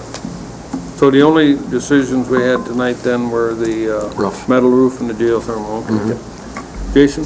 I would I'd just as soon take care of this and get this particular matter out of it. I think that frankly, it's a feel-good move to have LEED certification. I would move that we do not participate in the LEED certification process. Second. Ross? First of all, I don't know enough about this to vote on it right now, and if we don't have to vote on it, don't have to make this decision for a while, I mean, we don't even know what possibly grants or other recognitions, might be available because we go through the process. What kind of, grants from, I know the dreaded federal government might be available because we're building LEED certified instead of just energy efficient. So There isn't any need to make a decision on it right now, so why make the decision, I guess is my point. Rob? You know, as your liaison to the Metro Board, I sat through meeting after meeting as they were building the new fire station, and this process came up at every meeting over months and months of all the stuff they had to go through, and all the extra time, and extra testing, and extra time they couldn't be in the building because of the leads. It was like 30 days they couldn't be in the building just for testing. You know, if we can come through with some big grant down the road, we can always change our mind, but for right now, I'm with Commissioner Gilman. I think we ought to just say, you know, unless they're offering us a really nice grant to do this, there's no reason to do this. Larry? Have we gone through any lead certification previous to that? Then I would just let it go. Everybody understand the motion? Yep. It's a good feel, it's a good feel-good award, I guess, you know? But, you know, I've been in buildings that are LEED certified and ones that aren't, and other than maybe a plaque on the wall, I don't see an advantage for $30,000. Polish that plaque. Roll call vote, please. Lemko, No. Henschel, Yes. Inman, Yes. Gilman, Yes. Wheelock, Yes. Max Power, Yes. Thomas, Yes. Richardson, No. please. Yes. Motion passes. All right, you better get out of here before. Thank you, Ray. We should talk about whether the architect's getting overpaid, right? Most of that's been paid, it's too late See you, for Ray. that. He's leaving. Okay. I've done enough projects over the years, I can Back give to them a little finance. bit of a hard time. Now we'll jump back to B, Finance, with Mr. Bott on the floor, starting with number 1, the general fund. Well, we have our general fund information as of October 31st, 2011. The trial balance probably doesn't tell you much other than the fact that the revenues as of the end of October are ahead of the expenditures. That's always a good thing. But when you look at the next 2 pages, which kind of compare this year with last year, and you'll see there are some significant variances, and that variance is about 0.5% of the overall budget. And revenues this year are 87% of the budget, and last year they were 88%. So we are lagging in our realization through 10 months, and that's primarily due to the tax tribunal adjustments that we're experiencing. We were 160,000 when I reported a month ago. We're at 192,000 through the end of October. It's, you know, really hard. Those come in, you know, from the townships, and ultimately they end up in the treasurer's office. It's impossible to predict or project what those are going to be. With tax revenue, though, the good information that I can report is the state has issued their notice or bulletin on the increase in the CPI, which is based on their fiscal year, and for parcels in this county, in the state, where there has been no addition or deletion to the value, we'll see a 2.7% increase in taxable value. That will help offset some of the tax losses that we're experiencing, and we did not build any of that increase into the budget for 2012, primarily because it looks like the tax tribunal adjustments could absorb most of that. If you look at the expenditures then, on the next page, it's good to note that the variances here are greater than the variances on the revenue side of the budget, which is actually something that will work in our favor. Most of that is going to help offset the reduction in tax revenue that we experienced on the levy this year, and we have not made those budget adjustments. We're going to make those actually in December when we have some of the extra payrolls paid, that first pay in December. A year ago, revenues were at about 80% of the budget. Year-to-date this year at the same point in time, 78.2%, so about a 1%. Expenditures are actually tracking better than they were a year ago. Thank you. Dean, can you tell us in rough numbers how much money in expenditures was budgeted for last year versus this year? I mean, did we have an overall decrease for 2011 from 2010? Yes, I don't know the exact amount, Commissioner, but the 2010 budget was over 39 million, and this year's budget is 38 million. I think it's only about a $400,000 difference, though. The distortion in that number, however, is the fact that the budget does need to come down for 2011 by 700,000, 712 for the tax revenue that we're not going to see. Remember, we talked about that early in the year? Yeah, we took some steps to deal with it. Yeah, we identified how that would be covered, and those budget amendments have not been made because most of that is actually anticipated personnel expenditures that are budgeted that will not be incurred. As we get through November and into December, it will be easier to report where I think we're going to end the year. I'm not going to throw out that number tonight. I simply don't know. There's a surprise. No. Sorry, I can't be more specific than that, but And one other question, we haven't seen a child care fund review in 2 months. yeah, the child care fund, we're doing very well. Still doing fine?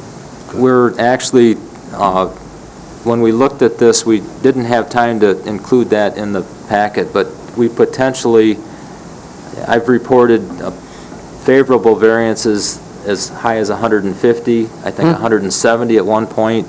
We could potentially be looking at a $200,000 positive variance there, and that might help us offset some of the tax tribunal losses. It's better than a few years ago when we were $500,000 short. Well, we actually budgeted more. The general fund appropriation to the child care fund was one of the areas that we increased, but Judge Stowe and Greg Brainerd and his staff are doing an excellent job managing that budget, and that's going to help us in 2011. In a minute, we're going to talk about the shortage on interest, and so, you make Try a to- little up here, and you Try to need give you some spend it pluses and someplace else. minuses if Right. we can here, but hopefully they balance out at the end of the year. The next item then is on the interest revenues, and discussing this with the treasurer.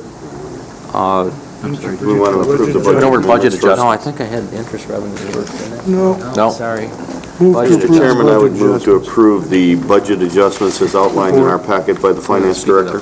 Support. Moved by Ross. All in favor? Aye. Opposed?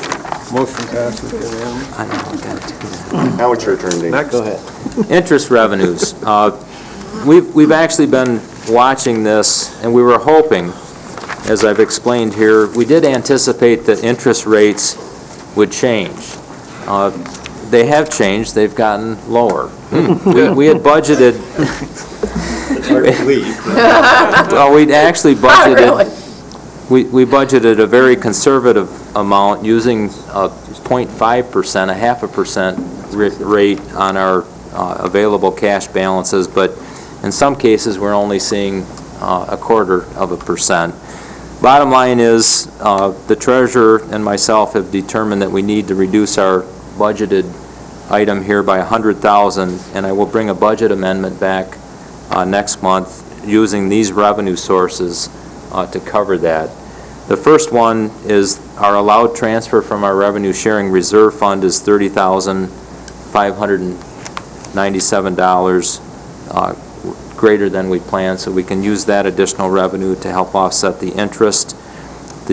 Because of our population increase, the liquor tax funds that we've received are $24,000 higher. We get to keep 50% of that.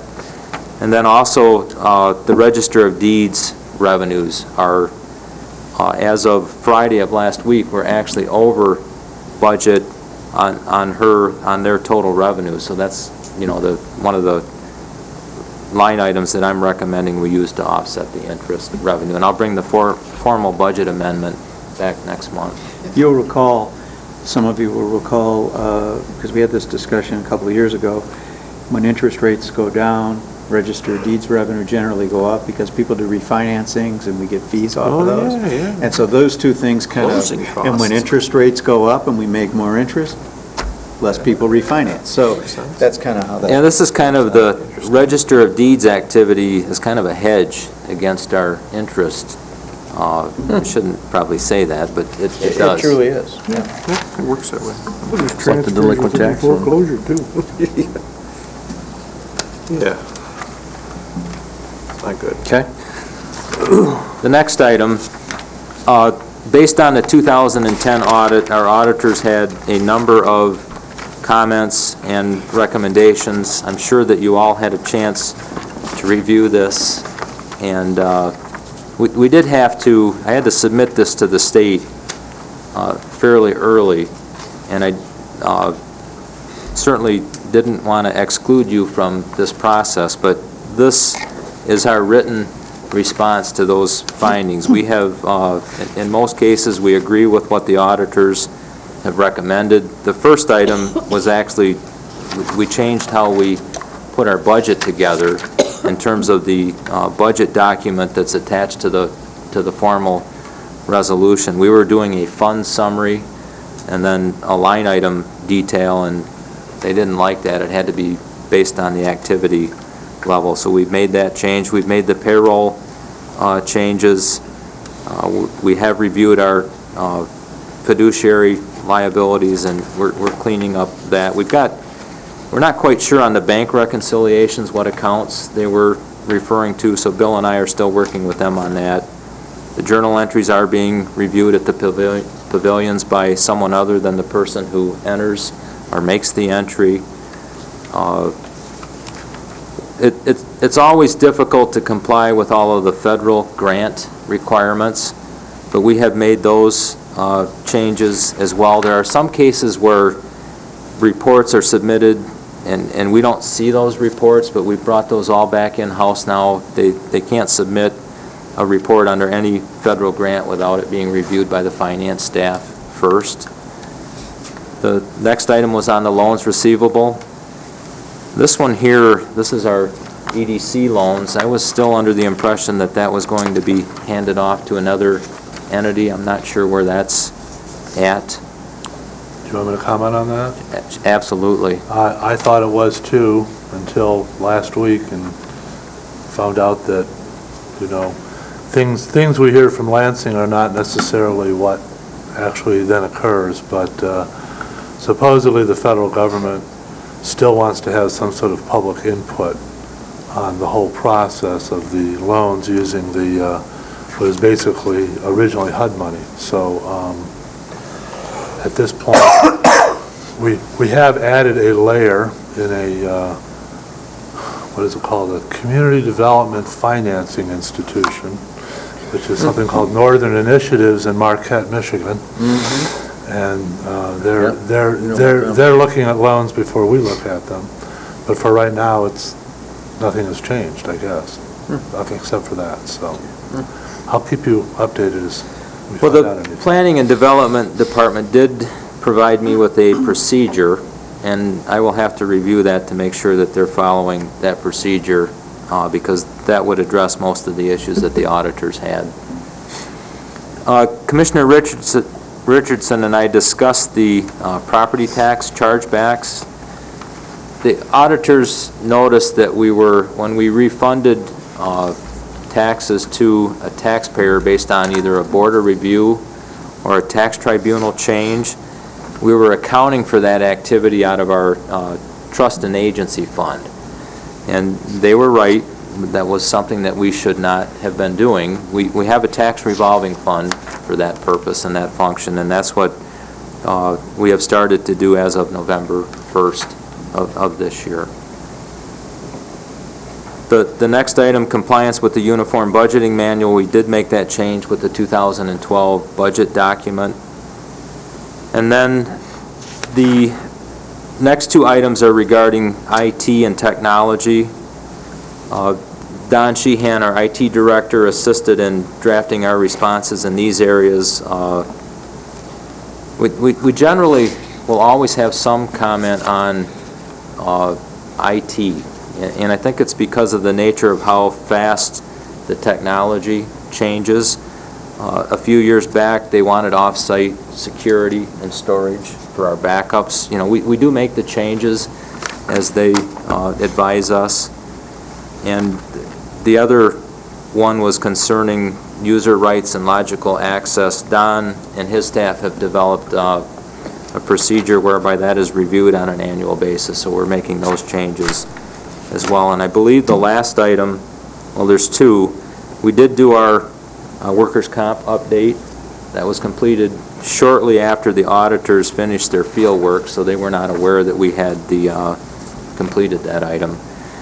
And then lastly, there's a new accounting standard regarding fund balance classification, and we come under those new requirements for 2012. And we'll comply with that once we figure out what we need to do.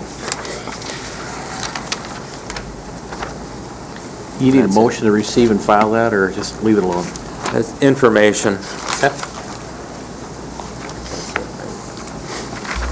Thanks. Thank you, Dean.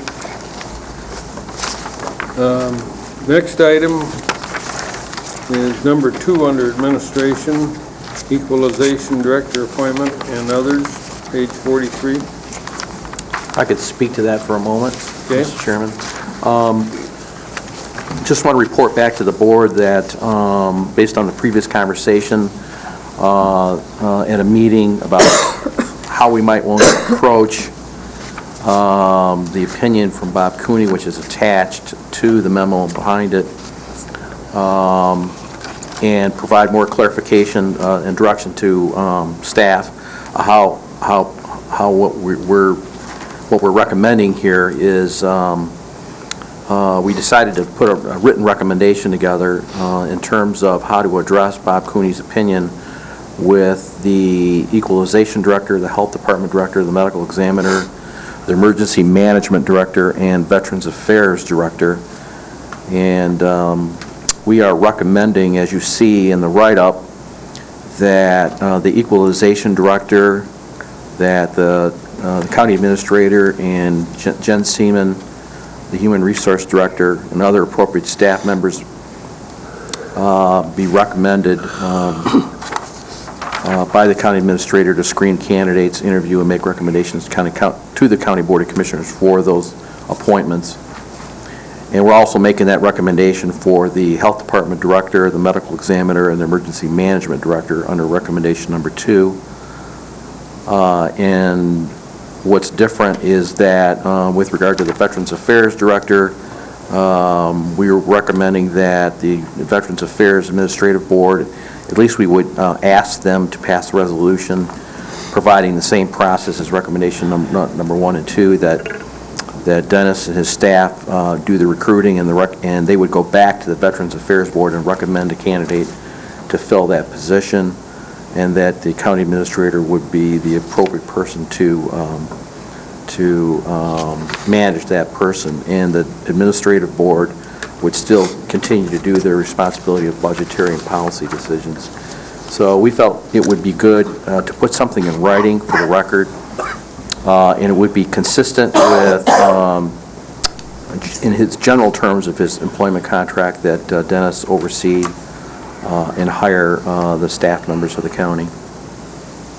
So the chairman and the vice chairman got together with the administrator and jointly made this recommendation to this committee. Dennis?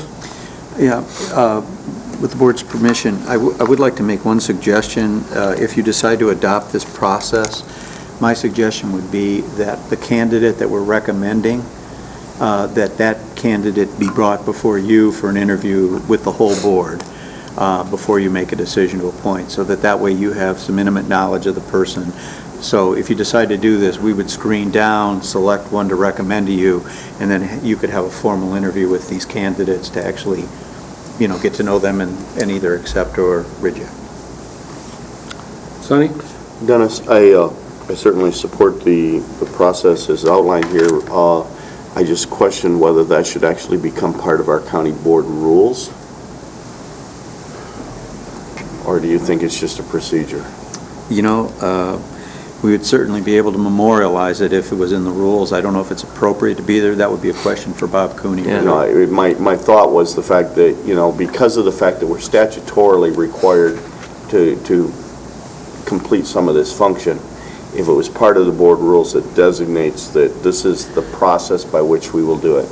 Well, my suggestion would be, if the board is interested in adopting this, then I would also suggest that you recommend it to the Rules Committee, and at that time, we could have Bob Cooney review this and see if it's appropriate, and then the Rules Committee could address it if they want to in those rules. Larry? I personally did not want to get into a position where the board was bringing in the top 5 candidates and interviewing and making the selection. The recommendation speaks directly to the administrator and to the human resource director and what other appropriate staff they feel necessary to come in with a recommendation. The person being recommended would be free to attend a county commission meeting or come out county committee of the whole, and we could be provided with their application and resume, and you could speak to their qualifications, and we would reaffirm your recommendation at the committee. But I don't want to get into a situation where we're interviewing a number of candidates. No, that wasn't my suggestion. What I was suggesting, and it's the board's choice, whatever your comfort level is, what I was suggesting was the one candidate that we would recommend would come in and give you an opportunity, whether you call it an interview or just to get to know them. You would have their application, and you would be able to have them come up and have a discussion with you so that you're comfortable. Oh, that'd be fine. Yeah. Rob? Assuming we do that, theoretically, would it be inappropriate for Commissioner to sit through interviews if they chose to? I have no problem with that at all. I mean, that would be up to you.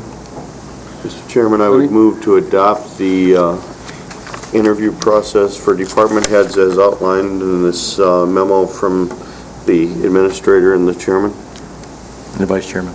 And vice chairman. Yeah. Second. Any other discussion? Everybody understand the motion?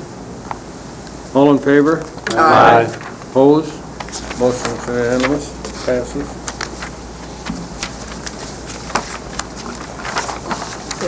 Let's see, the next item is the County Board Strategic Planning for 2012. I believe I can speak to Commissioner that Inman wants to speak briefly. on that again. Yeah. I did make an appointment with Dennis to specifically talk about what would be our plan to recommend to the board for looking at our strategic plan, which ends at the end of 2012. See what Cook's up to. And what process we should use moving forward with our strategic plan, knowing that part of the strategic plan would be the finding of a work plan for 2012 as well. And we've used, in previous times, we've used John Syke previously, and previous to that, we used Jim Wiesing. Jim Wiesing to lead us through this process, and actually, he came back with the format that we're presently using. And we had a public input process, and then the board got back and did its own process in terms of what they felt were areas of importance that we had to concentrate on over the next 3 years. And then we ended up ranking them, and then John Syke came back and gave us a final report, which we adopted. It's a good visionary thing, keeps our eye on the ball.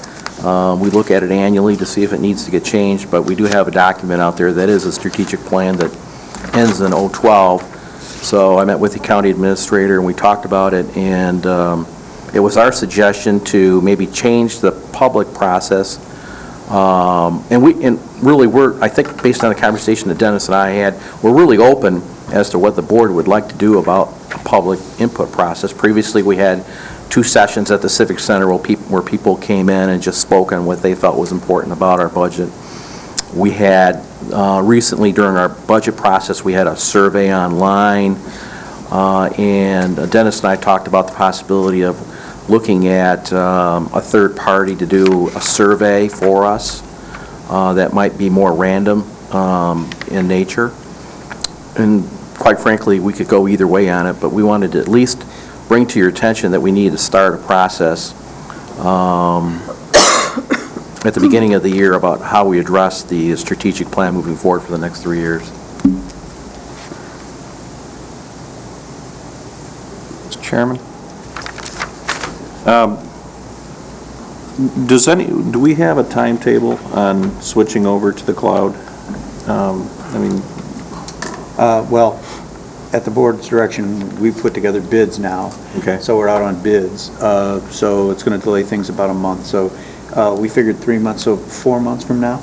One of the reasons I ask is because what we're going to is the Gmail or the Google type of setup, and there are some tools within that would probably make it a lot easier as far as public input and surveys than what we've used before. I think that would be an appropriate way to get some input from the public, and I think if we were to advertise it and get our press releases out, it would be sufficient to get some guidance from the community. Rob? Christine, wasn't that part of the budgeting for outcomes process we discussed? Yeah. And might that be something to discuss or look at doing? Well, I can respond to that. Actually, I anticipated that the vote for budgeting for outcomes would be approved, and that part of that process that they want, that was outlined, would fulfill the majority of the strategic planning input, because it would give us direction as to what they felt was important as part of our budget and things we should be looking at. But we did not go through that particular process other than just a quick survey online. So that's why we held back on a recommendation on the vote at the end for the process for the strategic plan, thinking that the budgeting for outcomes process would help us with the strategic planning process once we completed, for the year 2012. So you're exactly right. We kind of focused on what they were going to do to help us build on the public input process for the strategic plan. Chris?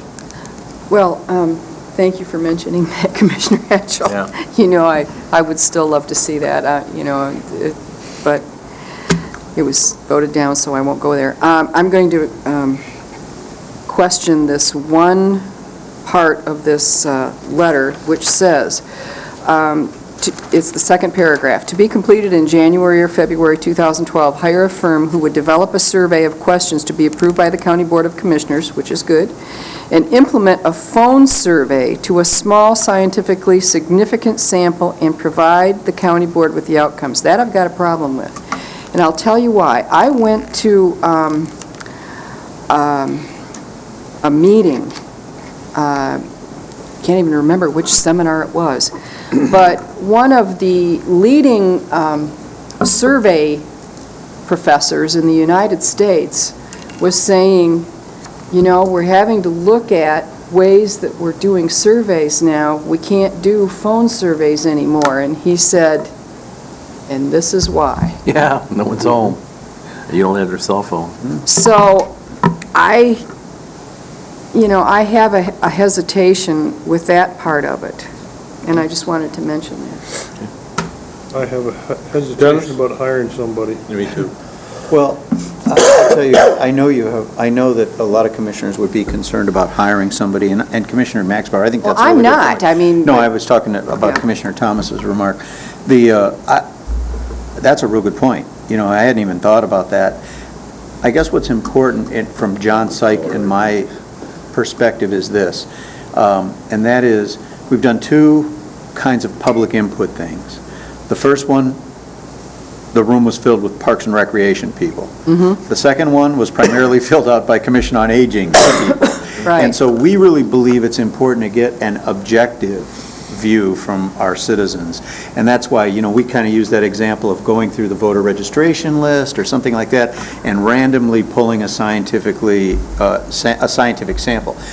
Whether it's a written study or whatever, we just think something objective would be really good to do. And then we also thought that would be great if the board was willing would be to supplement it with perhaps some focus groups, where we actually have focus groups. But I do want to point out that if you decide to do anything, I know it costs money, but this would not be an every year thing. We could do it once now, and it would last for 2, 3, 4 years before we would have to do it again, other than with some little maybe supplemental things. So I guess we just wanted you to know that we think an objective, independent, scientific sample is important, as opposed to it, kind of being flooded by, special interest groups. Dennis, I don't have a problem if we do it with an expert. What I don't want to see happen is where, and I'm not picking on the city of Traverse City, but where we had all these public input sessions regarding what we're going to do with the Bayfront, and when it was suggested they take the train out, all of a sudden everybody went, what? No. Or not everybody, but a large group of people went no on that. And there was a lot of public input in that Bayfront plan. And I'm going to try to remember, and I have a miscellaneous file at home. Filing is not my forte. But I'll try to remember the professor that gave the seminar. He's considered one of the leading experts in his field, and if memory serves me, he's from a major university, like in either Wisconsin or Indiana. I can't remember exactly, but I'll try to think of it. But he said, when he was talking to all these public officials, that you have to do a mix now, and it's primarily because of these. People are, if you take a look at your local phone books, the phone books are shrinking, and, and cell phones aren't listed. So it has to be a mix. And he said mailing samples. They don't work either? Well, he said you get some kind of, you get a response from those, but even when you have self-addressed stamped envelopes, it's hard to get a return. So I'll try to remember his name, but... And then the other idea is similar to the survey, but if we don't do the survey, you may want to consider, once the questions are put together, using the voter registration list or some objective list and randomly pulling people from it, and instead having the focus groups and invite them to come in an evening for a focus group. Yeah. And you're still getting a random sample, and then you're getting a shot from everybody, and you're not doing the home survey or whatever. That's another option. Or maybe it's some combination of those things, Well, I think. and I want to state right now that my personal preference is if we do surveys, if we do, mail surveys, phone surveys, if we do focus groups, I think it's important they be registered voters. Sonny? Well, I certainly support the idea of using a scientific survey. I think the survey that we did for the budget was, I hate to be sarcastic, but it was pretty much useless. The comments and the data that we got wasn't very great. I agree that using the voter registration rolls is a good way to identify who to survey. Even if we get a 15% response rate, we're going to get more people that voted last week. So that's kind of the way that works. But a scientific survey and the focus groups is a good way to do it. You can't go to a straight-on online thing because too many people don't participate. And, between those people that have telephones and those of us that have caller ID that don't want to talk to all these people that call me on a regular basis, I just don't answer them. So phone surveys have minimal value, if any, anymore. Jason? Well, there's a couple things. First of all, I personally don't care much for focus groups, and I'll tell you why. The tendency is whoever's facilitating a focus group is going to be, it's going to lead the discussion in one direction, and once concurrence happens, it matters very little what anybody who doesn't like a particular part of a program or plan says. The nice thing about anonymous responses is that they don't feel pressured unduly by anybody else's particular responses. And frankly, looking at this, as far as decisions of what we do going forward in planning, we're elected to make these decisions. And when somebody elects me, for example, for the particular district that I represent, they know who I am, and they know what my priorities are going to be. And same as when they elect Christine Maxbauer or Larry Fleece. You know, the point is, we kind of have to move forward and make these decisions and live with the consequences. If they don't like it, they can get rid of us. Rob? You know, just kind of thinking for our new health services building, I know a really good lawn maintenance company that could probably build it a lot cheaper. You know, the point is, if you want the job done right, go to someone that does it. And I think, especially locally, look at the issues Christine mentioned, the little train that goes around downtown. You know, they thought they had public input, but they found out they didn't have public opinion. You know, they had some people that were up in arms about losing the train. You know, I think if we want to do it right, we need to go to a firm or a person that this is what they do, is get public input. I'd agree. You know, and they would have thought. And I will mention, you know, I mentioned the budgeting for outcomes a minute ago, and just reminder, when that failed, there was 2 people that were in favor of it were gone that day. Commissioner Lemkel and I had the opportunity to help raise some money for local charity, and you know, we helped raise over $40,000 for local charities. So, you know, sorry we missed a meeting and it failed, but I think the majority was in favor of that, and maybe it's time to bring it back up. Dick, did you have something to say? Anybody else? Herb? You know, I don't disagree with this, but we never discussed this in our budgets, so there's no money there set aside to be able to do it. Well, we got to figure out how much. We got a budget that has no flexibility in it, and we're underfunded in some of our situations, and yet we want to try and spend more money on trying to do a survey. Sorry, not going to work.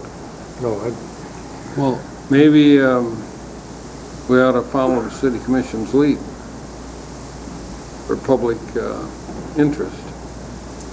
They took all that public opinion on the Bayfront, like Christine said, and then they said the magic words, we're doing away with the train. Then you found out the people that were really interested, and they flooded Get rid of the pool. Perhaps we could come up with something. Now, if we want to close the pool, I'm sure we'd have lots of people. Either that, or we're going to turn the pool into a nudist camp or something. Oh, gosh. You know, we'll have a lot of people here, we can find out what's on their mind. I put cat licenses on every year. We still don't have them. You know, I think he's got a good idea. We were put here to make the decisions. It's true. That's true. Rob? Dennis, what is left in this year's contingency fund? And we've got, what, less than 6 weeks left of this year. 70,000 roughly. So, you know, if that's money that's just going to get rolled over, Herb, I'd rather it be rolled over. I have plans for that, Okay. Rob. oh, Don't be spending that money, because I'm waiting until next year when it gets rolled over. He wants to sell some lawnmowers. Larry? Well, I'll tell you, you know, it's always a challenge to get folks to a meeting, and especially, you know, if it's like someone said, an issue about closing the pool, you'll fill the place up. But you know, a meeting about talking about strategic planning and budgeting and general items of direction and stuff. I mean, that's going to be a hard pull to just bring people into our strategic planning session and give them an opportunity to speak on it before we take our part of it. So, it all depends. You know, I just look back at it and say, listen, we gave the public an opportunity to give input on what they felt was important about county government and priorities and those kinds of things, and then we weigh it, and then we make our decisions. So, you know, we're trying to do our best in terms of keeping the public informed with our website and televising our meetings and webcasting and all these other press releases that we send out. And I would just like to see us do some sort of effort in terms of trying to engage the public on it. But, you know, if the board wishes just to move forward with a strategic planning session, that's fine. Jason? You can lead a horse to water. You know, you just, and I think that just making sure that they know that we're going to be having the strategic planning sessions, I think is sufficient, because I think it's appropriate. Right. That they have an opportunity for input, but I don't think we need to go out of our way. I gotta say, I think we can do more. You know, just before the meeting tonight, I was at my office, and I clicked on the press releases that's on our county website. You know, we're building a multi-million-dollar building. Nothing about it, nothing about we're taking bids. We are appointing, a dozen or 24 people to different committees, nothing in press releases. You know, I just feel like we should be doing more with communicating with the public. We do advertise the appointments in the paper. Yeah, the paper, yeah. Yeah, but not everybody reads the paper. And we send them to the townships and we, Well, you know, in all leadership fairness, grant grabbers. Dennis is down 1.5 people in his office Yeah, at the moment, true. you know? And I'm certainly wasn't You know? blaming Dennis for any of that. I just, You know, I happen to read the paper still. I do too. And I happen to notice in today's paper that the mayor got elected, the 2 commissioners reappointed. Then they went through all the boards and the appointments. I've never seen that on a county level. No. We go through that every 2 years. Yep. We go through appointments yearly, and yet the media has not picked that up. The Record Eagle, to my knowledge, has said very, very little about county appointments, and we make one heck of a lot more of them than the city does. But apparently they're not maybe interested in city residents or county residents serving on county appointed boards. Well, you know what, in response to that, maybe when you make your appointments this year, what we'll do is we'll send a press release out with all those to everybody. And I hope all of you got a chance to see, after your comments, Commissioner Henschel, about appointments, then there was an article a couple days later in the Ticker about our appointment process. good job. Well, we had actually done that before, but I didn't want to Yeah, it was kind of scoop late. the newspaper, you know, I mean, so I just waited. But, you know, we'll do that. We'll do a press release when those appointments are made. Maybe that'll help some. Yeah, but the press release is only if the press decides to release it. Sonny? No, I was just going to note, and Dennis alluded to it, the Business News Ticker that came out last week, I think it was on Tuesday, was it last Tuesday, had the whole thing was dedicated to the fact of the county having these positions to make appointments to. County and It was a very good article. Perhaps each press release should have something about the pool possibly being closed. Thanks. Please don't do that. I have a Parks Board meeting moving right tomorrow along, night. Rob. Well, we need to give some direction to I- staff for the I would- 712 budget. I would move, we just request Dennis to come back with some possibilities, maybe some numbers of what it would cost to hire a survey firm or, and/or a budgeting for outcomes program, and/or just doing it ourselves. Give us some options. Well, I'd be glad to do that. The budgeting for outcomes process is a much, much more extensive process. And so, you know, that's a different... What? Okay. But it includes job reclassifications. I would... I don't recall that. I don't recall it either. But I would have no problem bringing you back the cost estimates on the budgeting for outcome. We have that. But all I'm saying is it's much different than, I think, just, you know, doing the strategic plan piece of it. Don't put them But both it is in the same. included in budgeting for outcomes, you know? So, I mean, if we were going to do that, we wouldn't really need to, you know, necessarily do this separate effort.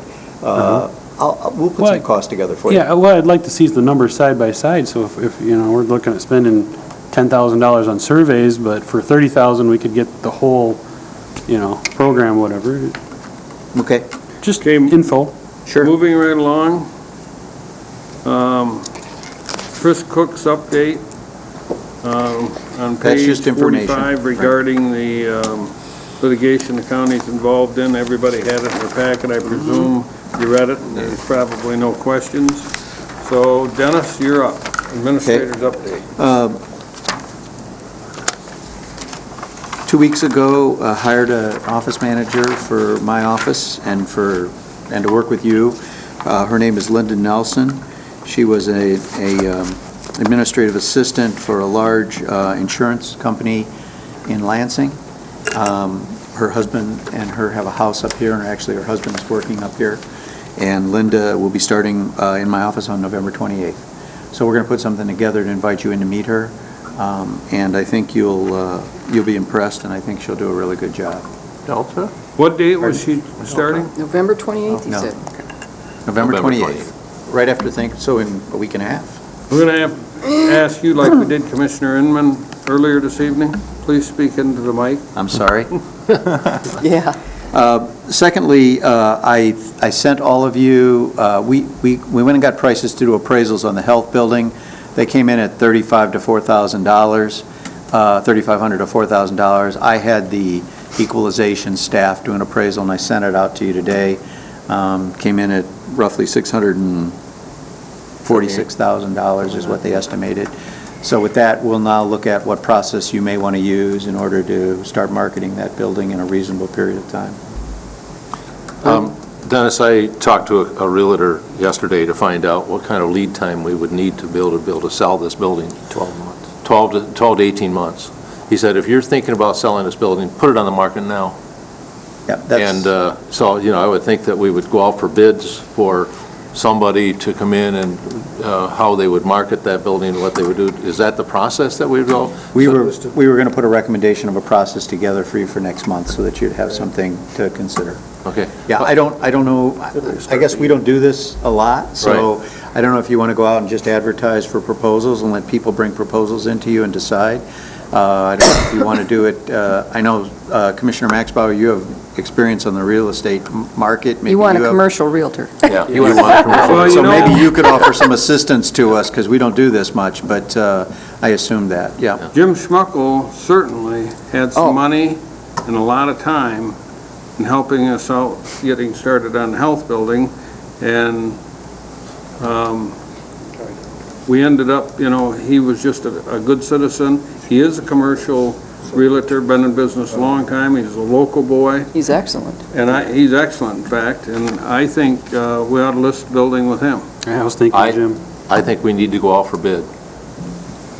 I really do, because this is a higher dollar than just, because when you're looking at, are they going to charge you 3%, 6%? What are they going to charge you for doing that? And it's our responsibility to make sure that we're going to do it right. I would note that the Land Bank Authority took bids for a realtor to move property for did. us. And we got, 5 bids, Dean, do you remember? And there was a significant difference top to bottom. Really? And we have a realtor under contract for the, for tax foreclosed properties that we are choosing not to retain. Is that residential, though? Those are residential parcels. But the point is, we got 5 bids, and there was a significant difference top to bottom. So I think we do need to bid this process. Well, I just wanted to mention that it's not just a number that you're choosing. you gotta It's a have the marketing plan, and you plan need to to take a look Right. at the marketing plan. But I can talk to Dennis about Yeah. it. on I the side. appreciate that. So we'll try to bring something back to you, recommendation next month as to a process. I think I told most of you this, but I am pleased to announce that last week, Mary Gillis and the Road Commission was successful in getting a grant from the Critical Bridge Fund to help us on the cost of replacing Cass Road when the dam comes out. The bridge, Cass Bridge, or whatever alternative is suggested by the Army Corps of Engineers. But we got, was that good, Dick? Did I add that correct? We received $3,088,000 towards that project, which is estimated at $5 million. So that, I just, we're really pleased, with that. Pardon? $1.8 million? $3,088,000. And Hey, you can do Dickey's plan for less than that. And so that's just so you know, I mean, if we end up doing a bridge, that's more than halfway to where we need to be. So that's a huge benefit, and thanks to the road commission. Wasn't there projected to be $9 million for that? The $9 million projection included the embankment coming out and lots of other things. Since then, we've got a revised quote that's in the $5.5 million range. So, you know, and a lot of it will depend on, we have to go through an EIS process with the Army Corps. They're going to look, in the NEPA process, they'll look at all the alternatives, including Dickey's Road. I made sure that that's in there. And, but anyway, the point I wanted to make was, if we have to build a bridge, we're already halfway there. And the tribe added it to their tribal road system, which makes them eligible for federal money. And the really wonderful thing about that is if they're successful, tribal money that comes for road improvements do not carry with it they're not considered federal money, and therefore they can be used as match against federal, state, and other monies that you get. So it's huge. So I'm feeling really good that we're going to have money to redo that bridge if we have to redo that bridge, which was the big obstacle, I think, that we were facing. So wanted to point that out to you. Also, there's a committee that's been set up on the dams that's called the Prosperity Committee. Prosperity Committee not only is looking at the bottomlands issues, but is also looking at the management of the river valley issues. And part of what they're doing is helping come up with a management plan for the whole river valley once the dams come out. In conjunction with that, they received a grant and they've hired public sector consultants to work with them on working on developing that plan and working with the local community. One of the people that's part of that group is a gentleman named Jack Bells.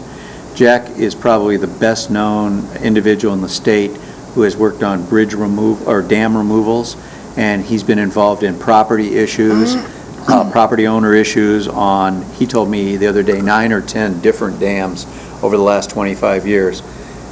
Part of Jack's responsibility will be to work with the local property owners to try to get some determination or some collective position on how we can work with them when the dam comes out and the land is opened up, to bring about some kind of a reasonable compromise that will hopefully not cause them to lose in terms of their economic impact that the dam removal might have. So Jack's going to play that role on our behalf as an intermediary to try to work with them to kind of bring some consensus to a position at least. You'll recall, for those of you that were involved, we had 27 property owners and we had probably 22 different ideas of how to make that work. And so he will work with them to try to assist them. His last name is Bell? Bales, B-A-I-L-S. So that's something, but my point is, we're moving that forward a little bit, and we're trying to help the property owners kind of come up with a consensus of what they're looking for. The best way to help the property owners, frankly, is just to extend to them the courtesy of the waterfront that they've assumed that they've had for 8 or 10 decades. I mean, that's... It's not that long. I've been never had it. Again, I did use the word assume. I just, you know... Yeah. It's very frustrating. You know, we talk about having somebody who's going to spend an inordinate amount of time determining what is fair, when really what is fair is incredibly obvious. We've put a moonscape between property owners and the river, which used to flow at their doorstep. And as far as effect on their economic well-being, I mean, we've certainly already affected it by determining that the dams are coming out. So, I mean, I know I've said it before, and I'll say it again. There are consequences, and I think we have to be prepared to at least do what we can to make it as right as possible for those 27 property owners. And that's what I hopefully we're doing by enlisting the help of this individual. Next, I wanted to point out that as a result of the budget action of the board to eliminate the custodians, a grievance has been filed. Grievance has been responded to, and it's before the unions Down in Detroit, it's before the union's arbitration committee to determine whether it'll go to arbitration. I expect that it will. This is a major change. It's basically us using our management's rights clause in the contract to eliminate positions. So I would expect the union to fight this all the way along, and I just want you to be aware of it.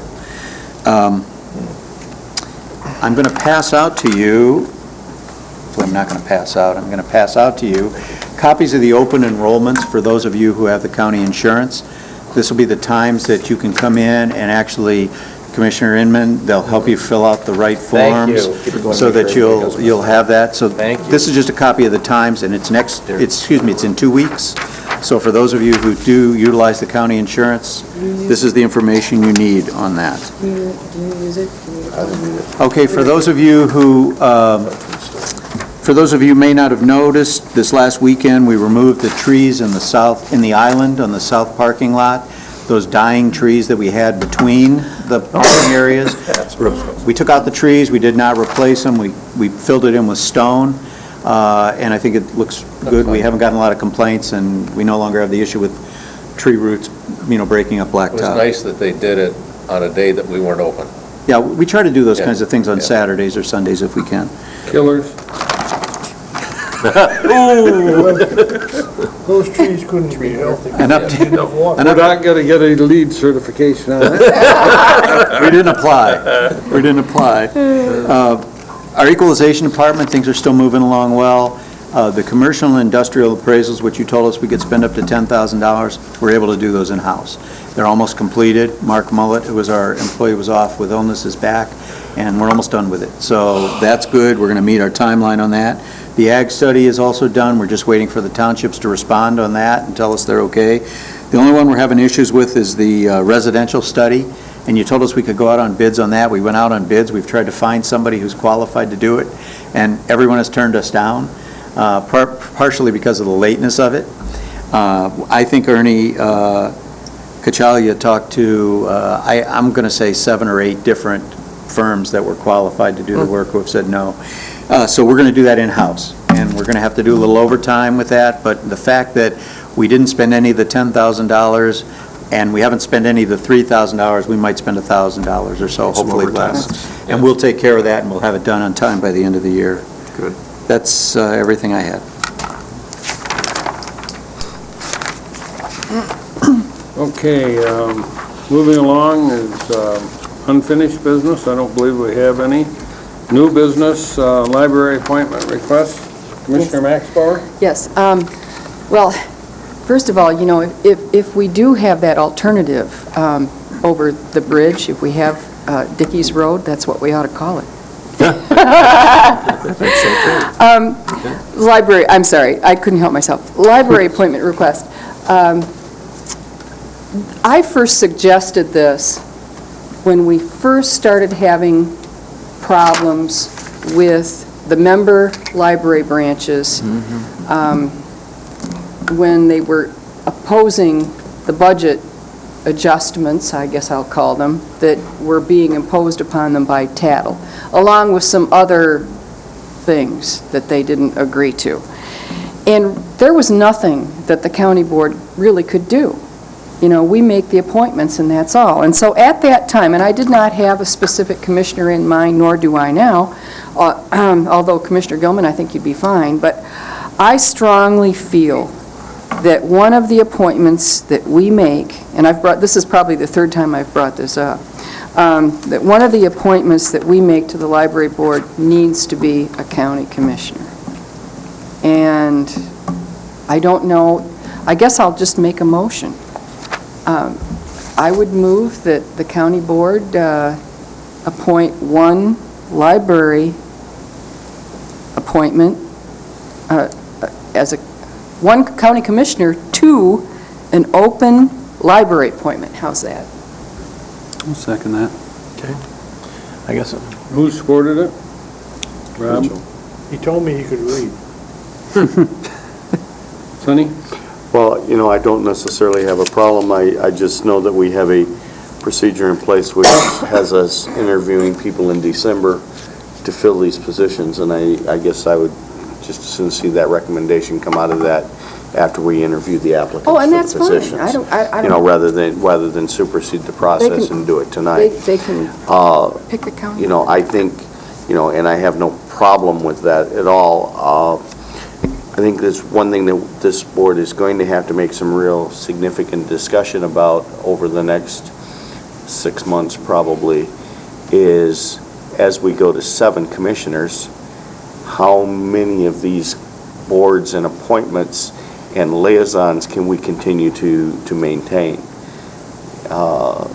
You know, I think we're going to have to evaluate very thoroughly if we're sending a commissioner there that doesn't have a vote, is there really a reason for him to be there? Yep. I agree, You know, and that's another reason. we all know there's, you know, I know when I was chairman, I think that between the liaisons and the appointed positions, there was about 100 of them that 9 of us filled. You know, and we're just truly going to have to make a decision, and we need to do this, you know, fairly early in 2012, so is that people that choose to run for these positions in November of 2012, or in the primary in August or whatever, have the opportunity to truly understand what the position entails. Because, you know, as our membership cuts from 9 to 7, if we don't reduce the workload, instead of that 10 or 11 meetings a month that we have, or 12, I think, about on the average, it's going to be 15 or 16. You know, and so we truly need to have a real discussion about that. And, you know, at least from my perspective, if I'm sending a commissioner there that doesn't have a vote, he doesn't need to be there. Rob? I think it would be good policy for us to have a commissioner on that board. You know, a few years down the road, probably going to be seeing some changes. I was just talking to supervisor of Garfield Township, and he kind of realized, you know, we pay more into tattle than the city does, but they have 3 secure positions on that board, whereas Garfield Township has zero representation, other than if someone took a county position that was in the township. And I think the other townships are going to start seeing that, and, you know, at some point there's going to be a change, and I think the leadership of the elected official is going to be important in smoothing out a transition if and when that happens. You know, I've talked about exactly what you're stating in the past, and if you figure it out per capita, the city should be allowed 1.5 persons, and the rest should be county residents. And I think that's only fair. And I checked into it, and it seems to me the charter that set it up originally dedicated 3 from the city and 4 to the county, but that doesn't mean it's etched in stone, and I think we seriously need to look at that, because things have changed. And a county resident's a county resident, whether it's Union Township or Garfield Township, you know. I just think the representation, the majority of it should be in the county, the minority of it in the city by the per capita numbers, period. Larry?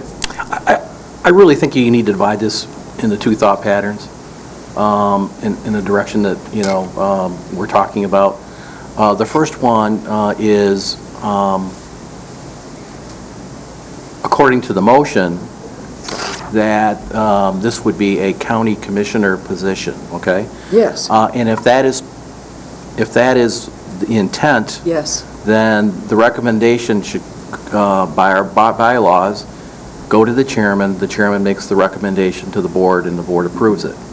We would be ineffectively deleting one public position, and we would be creating an elected county commissioner position. The other viewpoint in the legal opinion is, you know, can county commissioners apply for county positions on boards and commissions and be approved as a member of the public? And what I wouldn't want to see is that we have all of a sudden, you know, everybody here has a flood of interest in serving on other boards and commissions that they're not assigned to by the chairman, that they would like to be assigned to anyways for personal interests. And they put themselves in the interview cycle or process, during the board normal interviews for the public, as a member of the public. So my preference would be to go in the direction of the motion, and that is, unless we get an objection letter from the city, is that the way the motion's stated, that the recommendation would go to the chairman would make a recommendation to Yes. the board, Yes. and it would be reaffirmed by the board. Yes, That would be my preference. yes, that's my intent. Okay. Ross? I really don't think this is a good idea. First of all, the Traverse Area District Library is a separate political entity. I mean, we do have the power of appointment, but we don't have any power over the structure of the organization, or the budget, or really anything else. We get to appoint 4 people. If we were to appoint a county commissioner, we would be appointing a county commissioner not as a representative of this board, but really as an individual who happened to be a county commissioner. And I'm not sure that's a precedent we necessarily want to take. I mean, the only other way, and if there are real concerns about how the board is appointed, then somebody needs to talk to, the library board itself about reconfiguring its own, rules, bylaws, et cetera, in how the board is structured. But I don't think we can suddenly reach out and say, oh, and by the way, we're going to take control of one of those seats. I mean, we get to appoint the people, but not as a representative of the county commission. We get to appoint citizens to represent the public on this particular board, which is a separate entity. I might agree with you, but like Commissioner Maxbauer stated earlier, or maybe it was Rob, the amount of money that Garfield pays to Tattle, and I'm a resident of Blair, and this year we'll pay like $297,000 to Tattle, yet we don't have a library at all in our township, and for $297,000, it's going up every year, we could certainly build a fine library out there ourselves. And where the problem comes in, Ross, I don't know if you've followed the Tattle Board very closely, but the board has really had some problem with the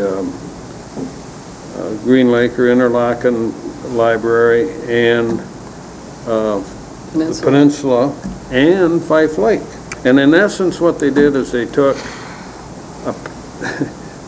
a hunk of money from each of the other two, gave it to Fife Lake to operate with. Well, they almost had a mutiny on their hands, and I will guarantee you one thing, and I attended a lot of those meetings.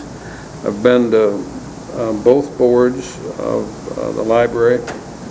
If that isn't resolved by 2016, Tattle's not going to exist anymore, because that's when the millage renewal comes due.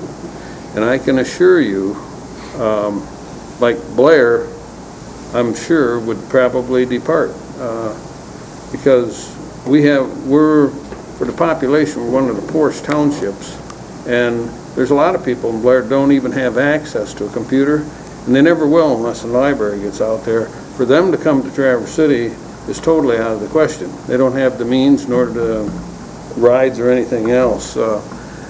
So perhaps a commissioner on there, I agree with you, we'd only be 1/7 of the vote, but maybe a little guidance, you can at least keep it together. Well, I mean, I certainly agree with you, there are problems, and I'm well aware of the whole issues with the independent libraries and the problems with the funding. I'm just saying that I'm not sure that this is the right approach to resolve the problem.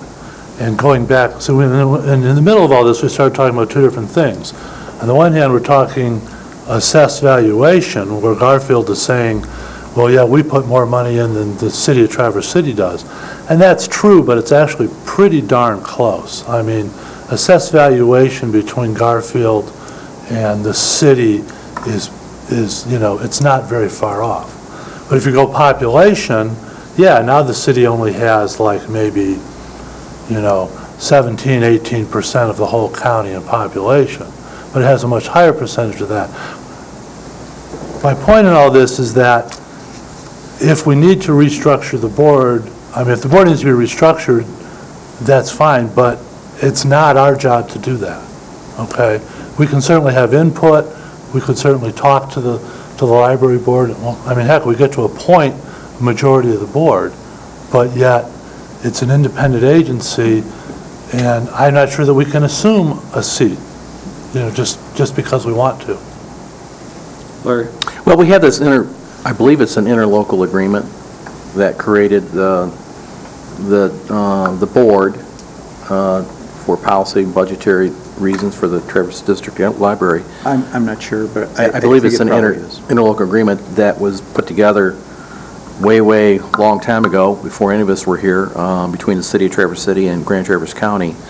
And the only thing I want to check on is, and we would have, I think we would have sufficient amount of time before we go to our board meeting, is that Bob's opinion is that as a citizen, a commissioner could apply, but I don't know if it's designated as a county commissioner representative, whether that would require an amendment of the interlocal agreement.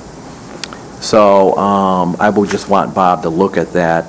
And I just want to mention that, this is the first year, I think, that we decided to have a liaison to the library board because of all the issues that Commissioner Max Bauer highlighted.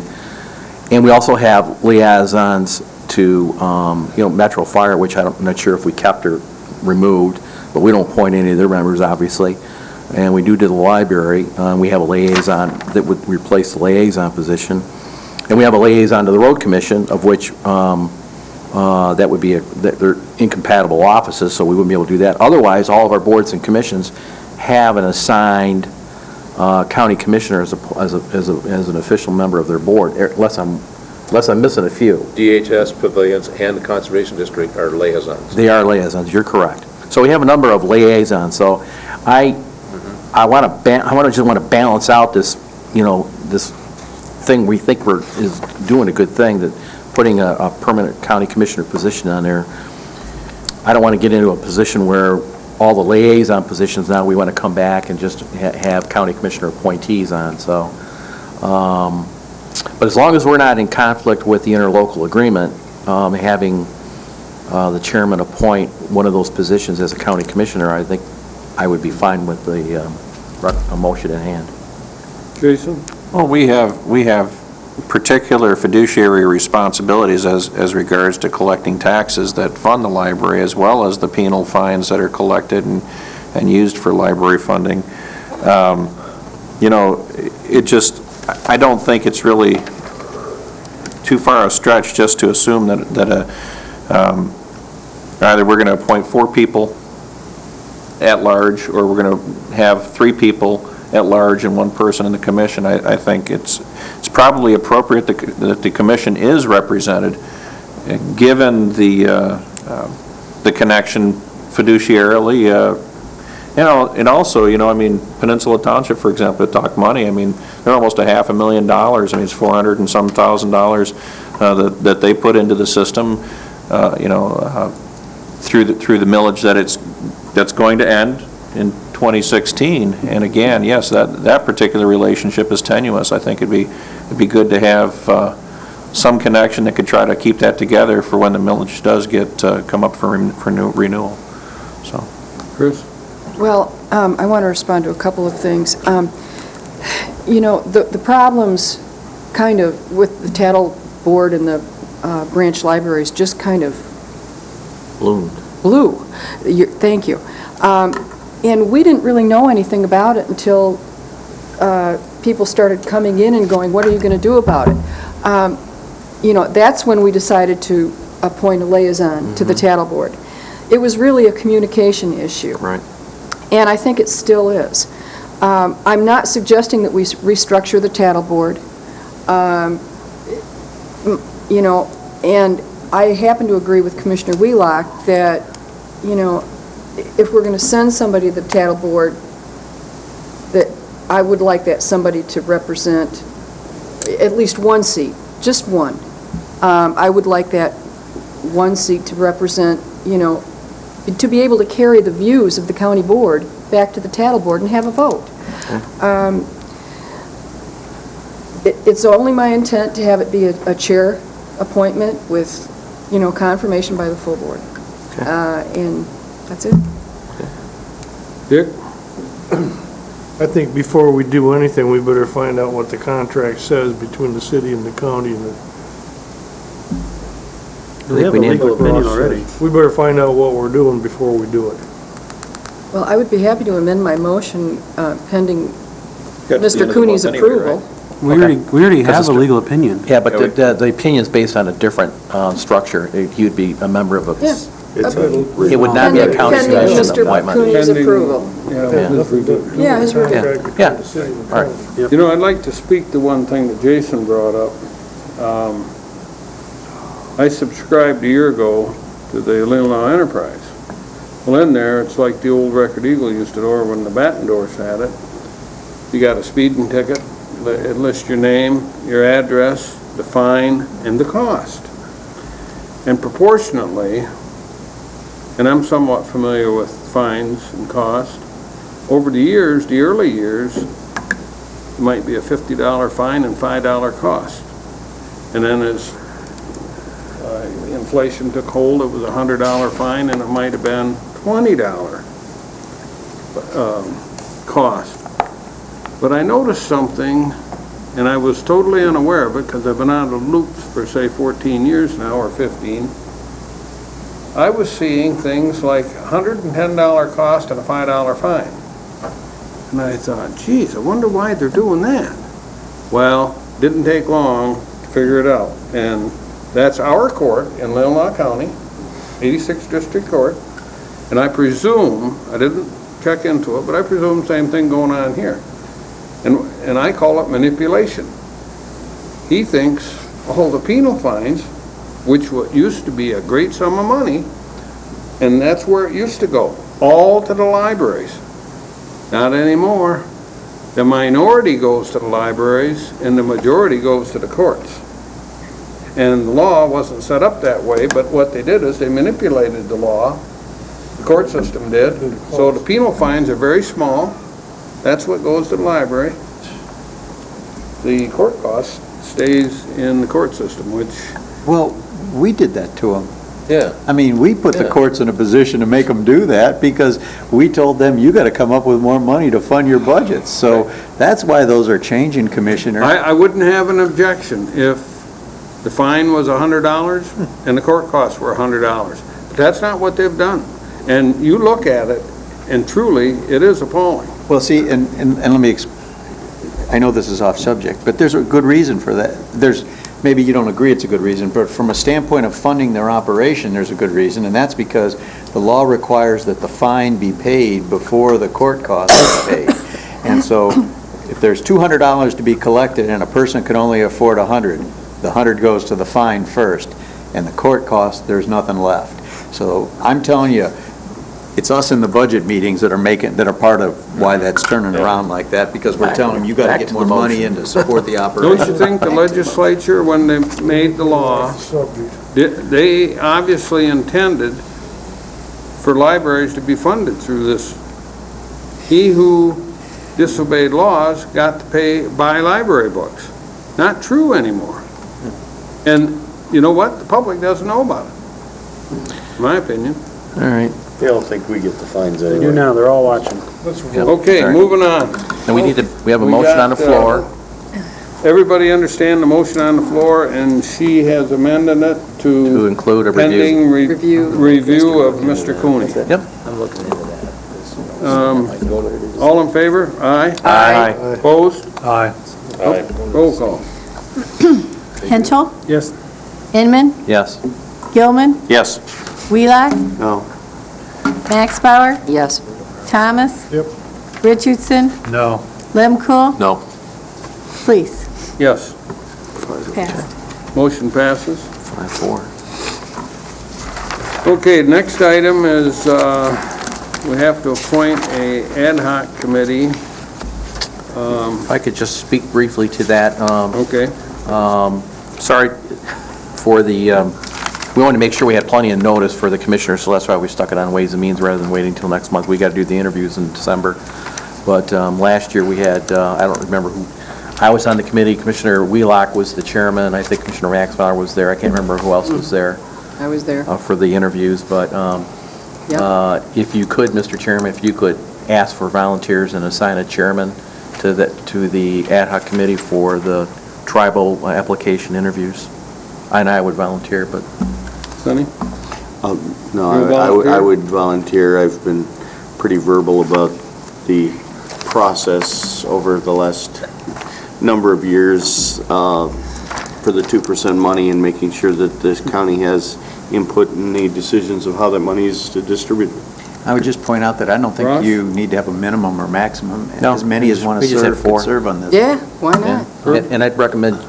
My question is what kind of an impact did our recommendations have Unknown. on the tribal grants being given? None to unknown. Well, we need to have that kind of information, because if they have absolutely no impact, why do we want to meet? Why do we want to make this decision?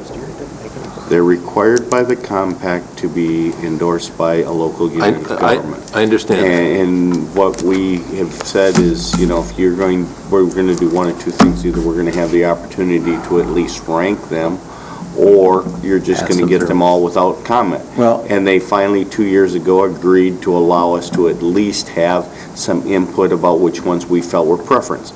Now, exactly how that affected their decisions of which ones they fund, I can't answer that question. Be nice to know But you need that. to remember, one of the things is, with the new process, is the money's issued to Grand Traverse County, and our finance department is responsible to distribute the money and to document the money. So we need to make sure, if we're going to expect our finance department to do it, we need to be a participant in the decision.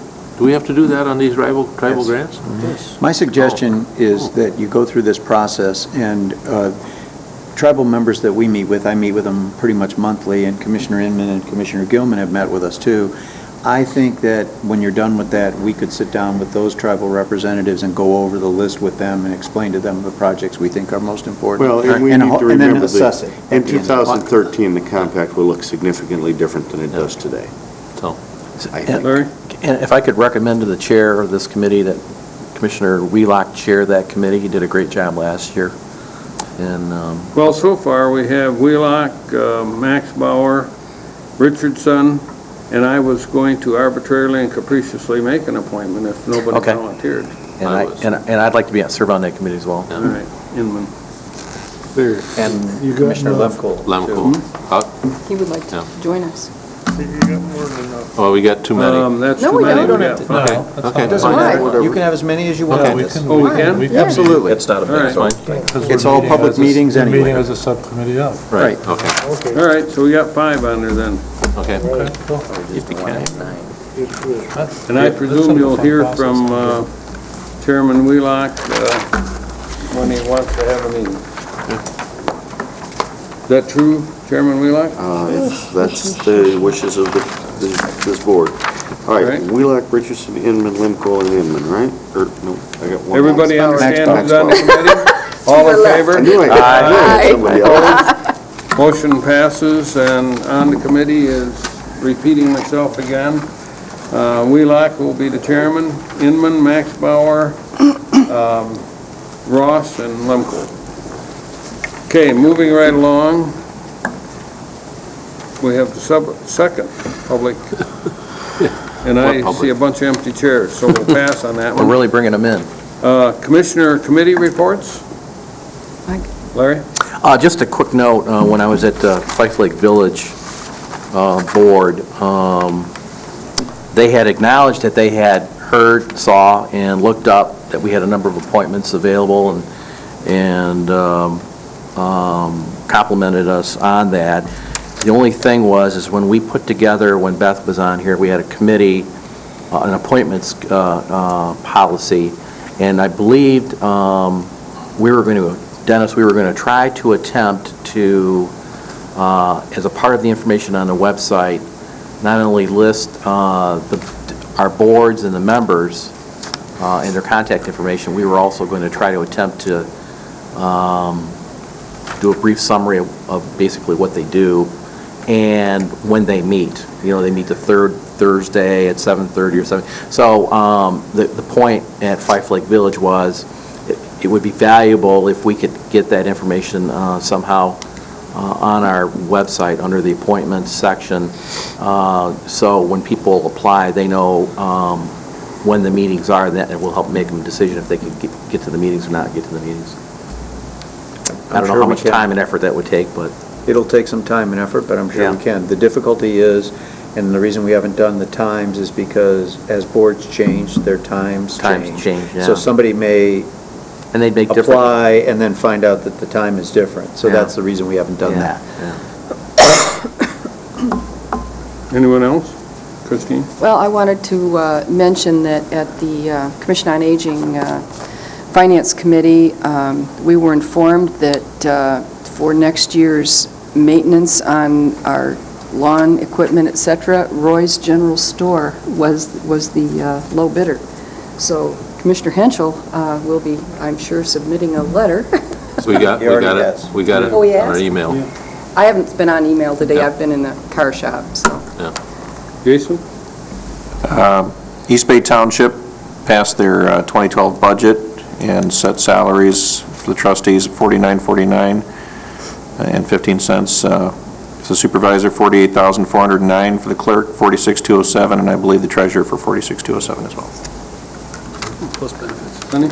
I would note that the County Solid Waste Planning Committee will hold a public hearing tomorrow evening at 7 p.m. at the Civic Center, and this will be for the amendment to the Grand Traverse County Solid Waste Plan. If you remember, we had the preliminary plan. We've been out for the 90 days public input, and they will meet tomorrow to review that. After the public hearing, they choose to approve that plan, I would hope that that will be on your agenda for the meeting on the 30th. This really isn't a committee report, but I know that hunting season is open. And in my car shop, as I was reading magazines, I read an article that the owner of Porcelain Patrol has invented and is marketing orange toilet paper for hunters. Pick that up at Roy's. Well, I didn't know about it, and I didn't know if anybody else did. And the reason I mention it is because it is, you know, you want something that's orange.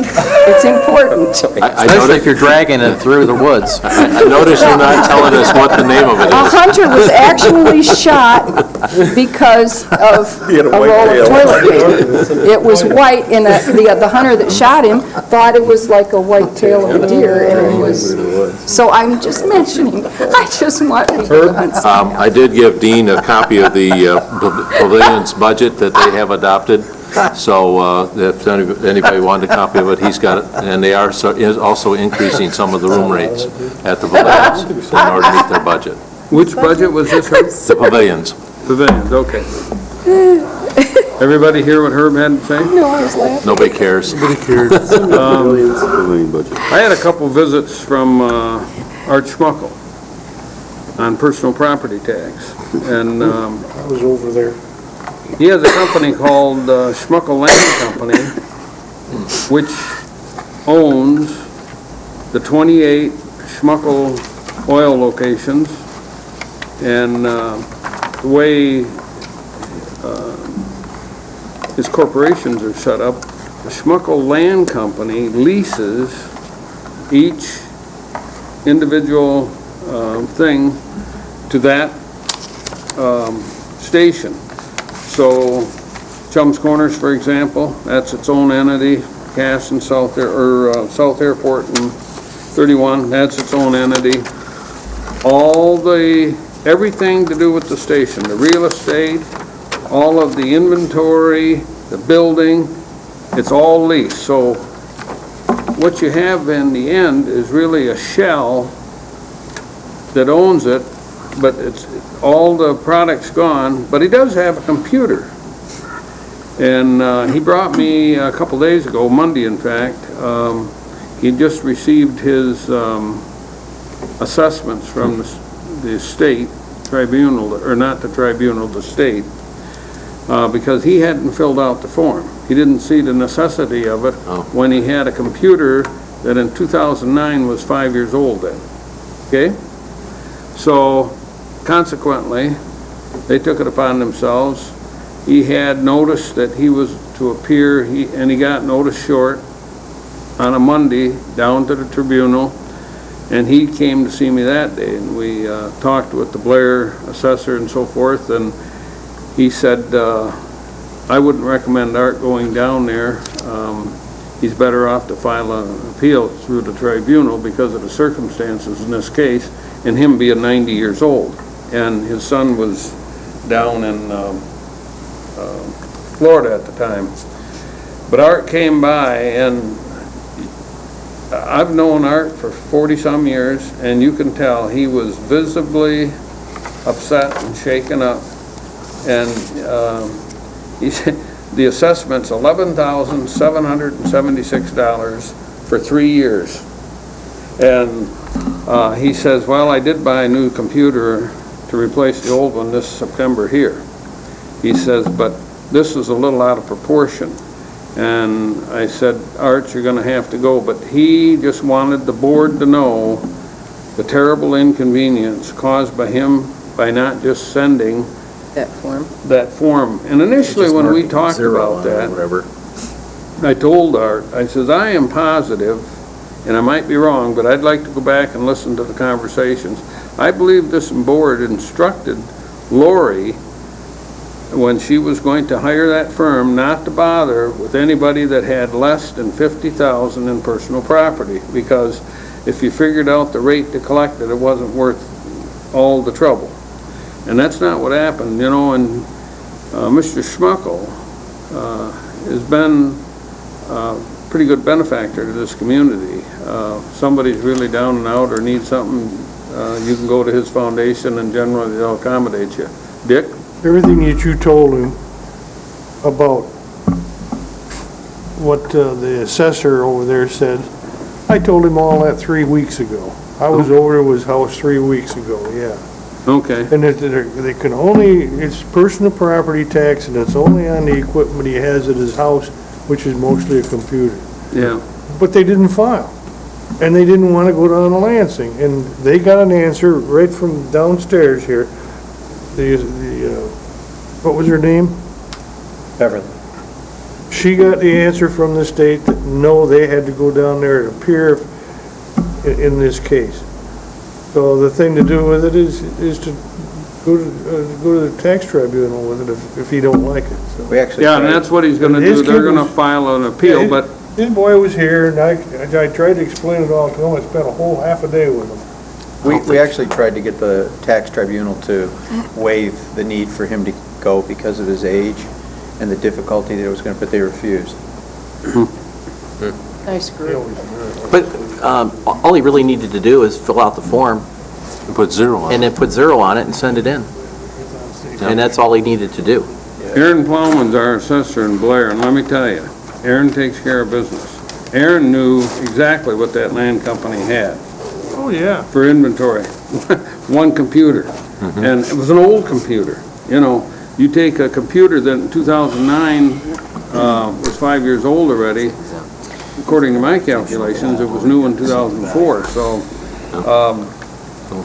all I know is as a commissioner, I would never vote for anything again like that as long as I live, because I'm sure about the $50,000 limit, because we didn't want to go after the small potato. She was talking millions, like that one oil company, you know, Merit, that hadn't filed taxes. Well, I can understand that, but to harass people, like some of them have been here in person, you know, and Mr. Schmuckel, Dick spent time with him, you know, it isn't right. It was a mistake. Yeah, it was a mistake. Can I Hopefully just the point governor out, gets rid of it. you can say he didn't fill out the form, but my office, we get mail all the time. You start filling out these forms, spend hours on these forms, you find out that's not even a government agency. It's a marketing company. Yeah. You know, And I'll give you another example. Recently, we had the injection well in Mayfield Township. That's out of Region 5, Chicago, Illinois. It's the one that governs injection wells. The other day, they came back to my office and they said, there's a man up front that would like to see you, and he's from the EPA. And I said, I figured it's probably injection well. So I walked up there, and he is from Region 5, Chicago, Illinois, and the EPA is his employer. He lives here in Michigan, though, but he is the floor drain inspector. He said, You so gotta Mr. be Fleet, do kidding. you have any floor drains in your... I said, no, I got burned there several years ago in another building. There isn't a floor drain in this building. I've got 2 of them in my house. He says, do you have a sink where your employees that do your mechanical work wash? I said, yep. He says, I need to see that too. And thank goodness it was a laundry tub, and it was all properly plumbed and all that. He says, yep, that looks fine. He says, but you need to post this note. And he had it was already in plastic. He says it's a liability issue, and you want to leave it posted. But it was, in essence, what it said is don't dump gasoline, solvents, all the chemicals down here, because it's going to ruin your septic and your field. And he says where it becomes really important is if you don't have this posted, and that happens, and we or the state get involved, you know who's going to pay for that field? You are. He says if this is posted, we'll pursue the person that dumped it, and their insurance company will pay for it. So the sign is duly posted. I bet it is. But anyway, I just couldn't believe it. But I mean, he had the credentials and everything, and so I guess they're out looking. You know, Larry, I'm gonna tell you something funny.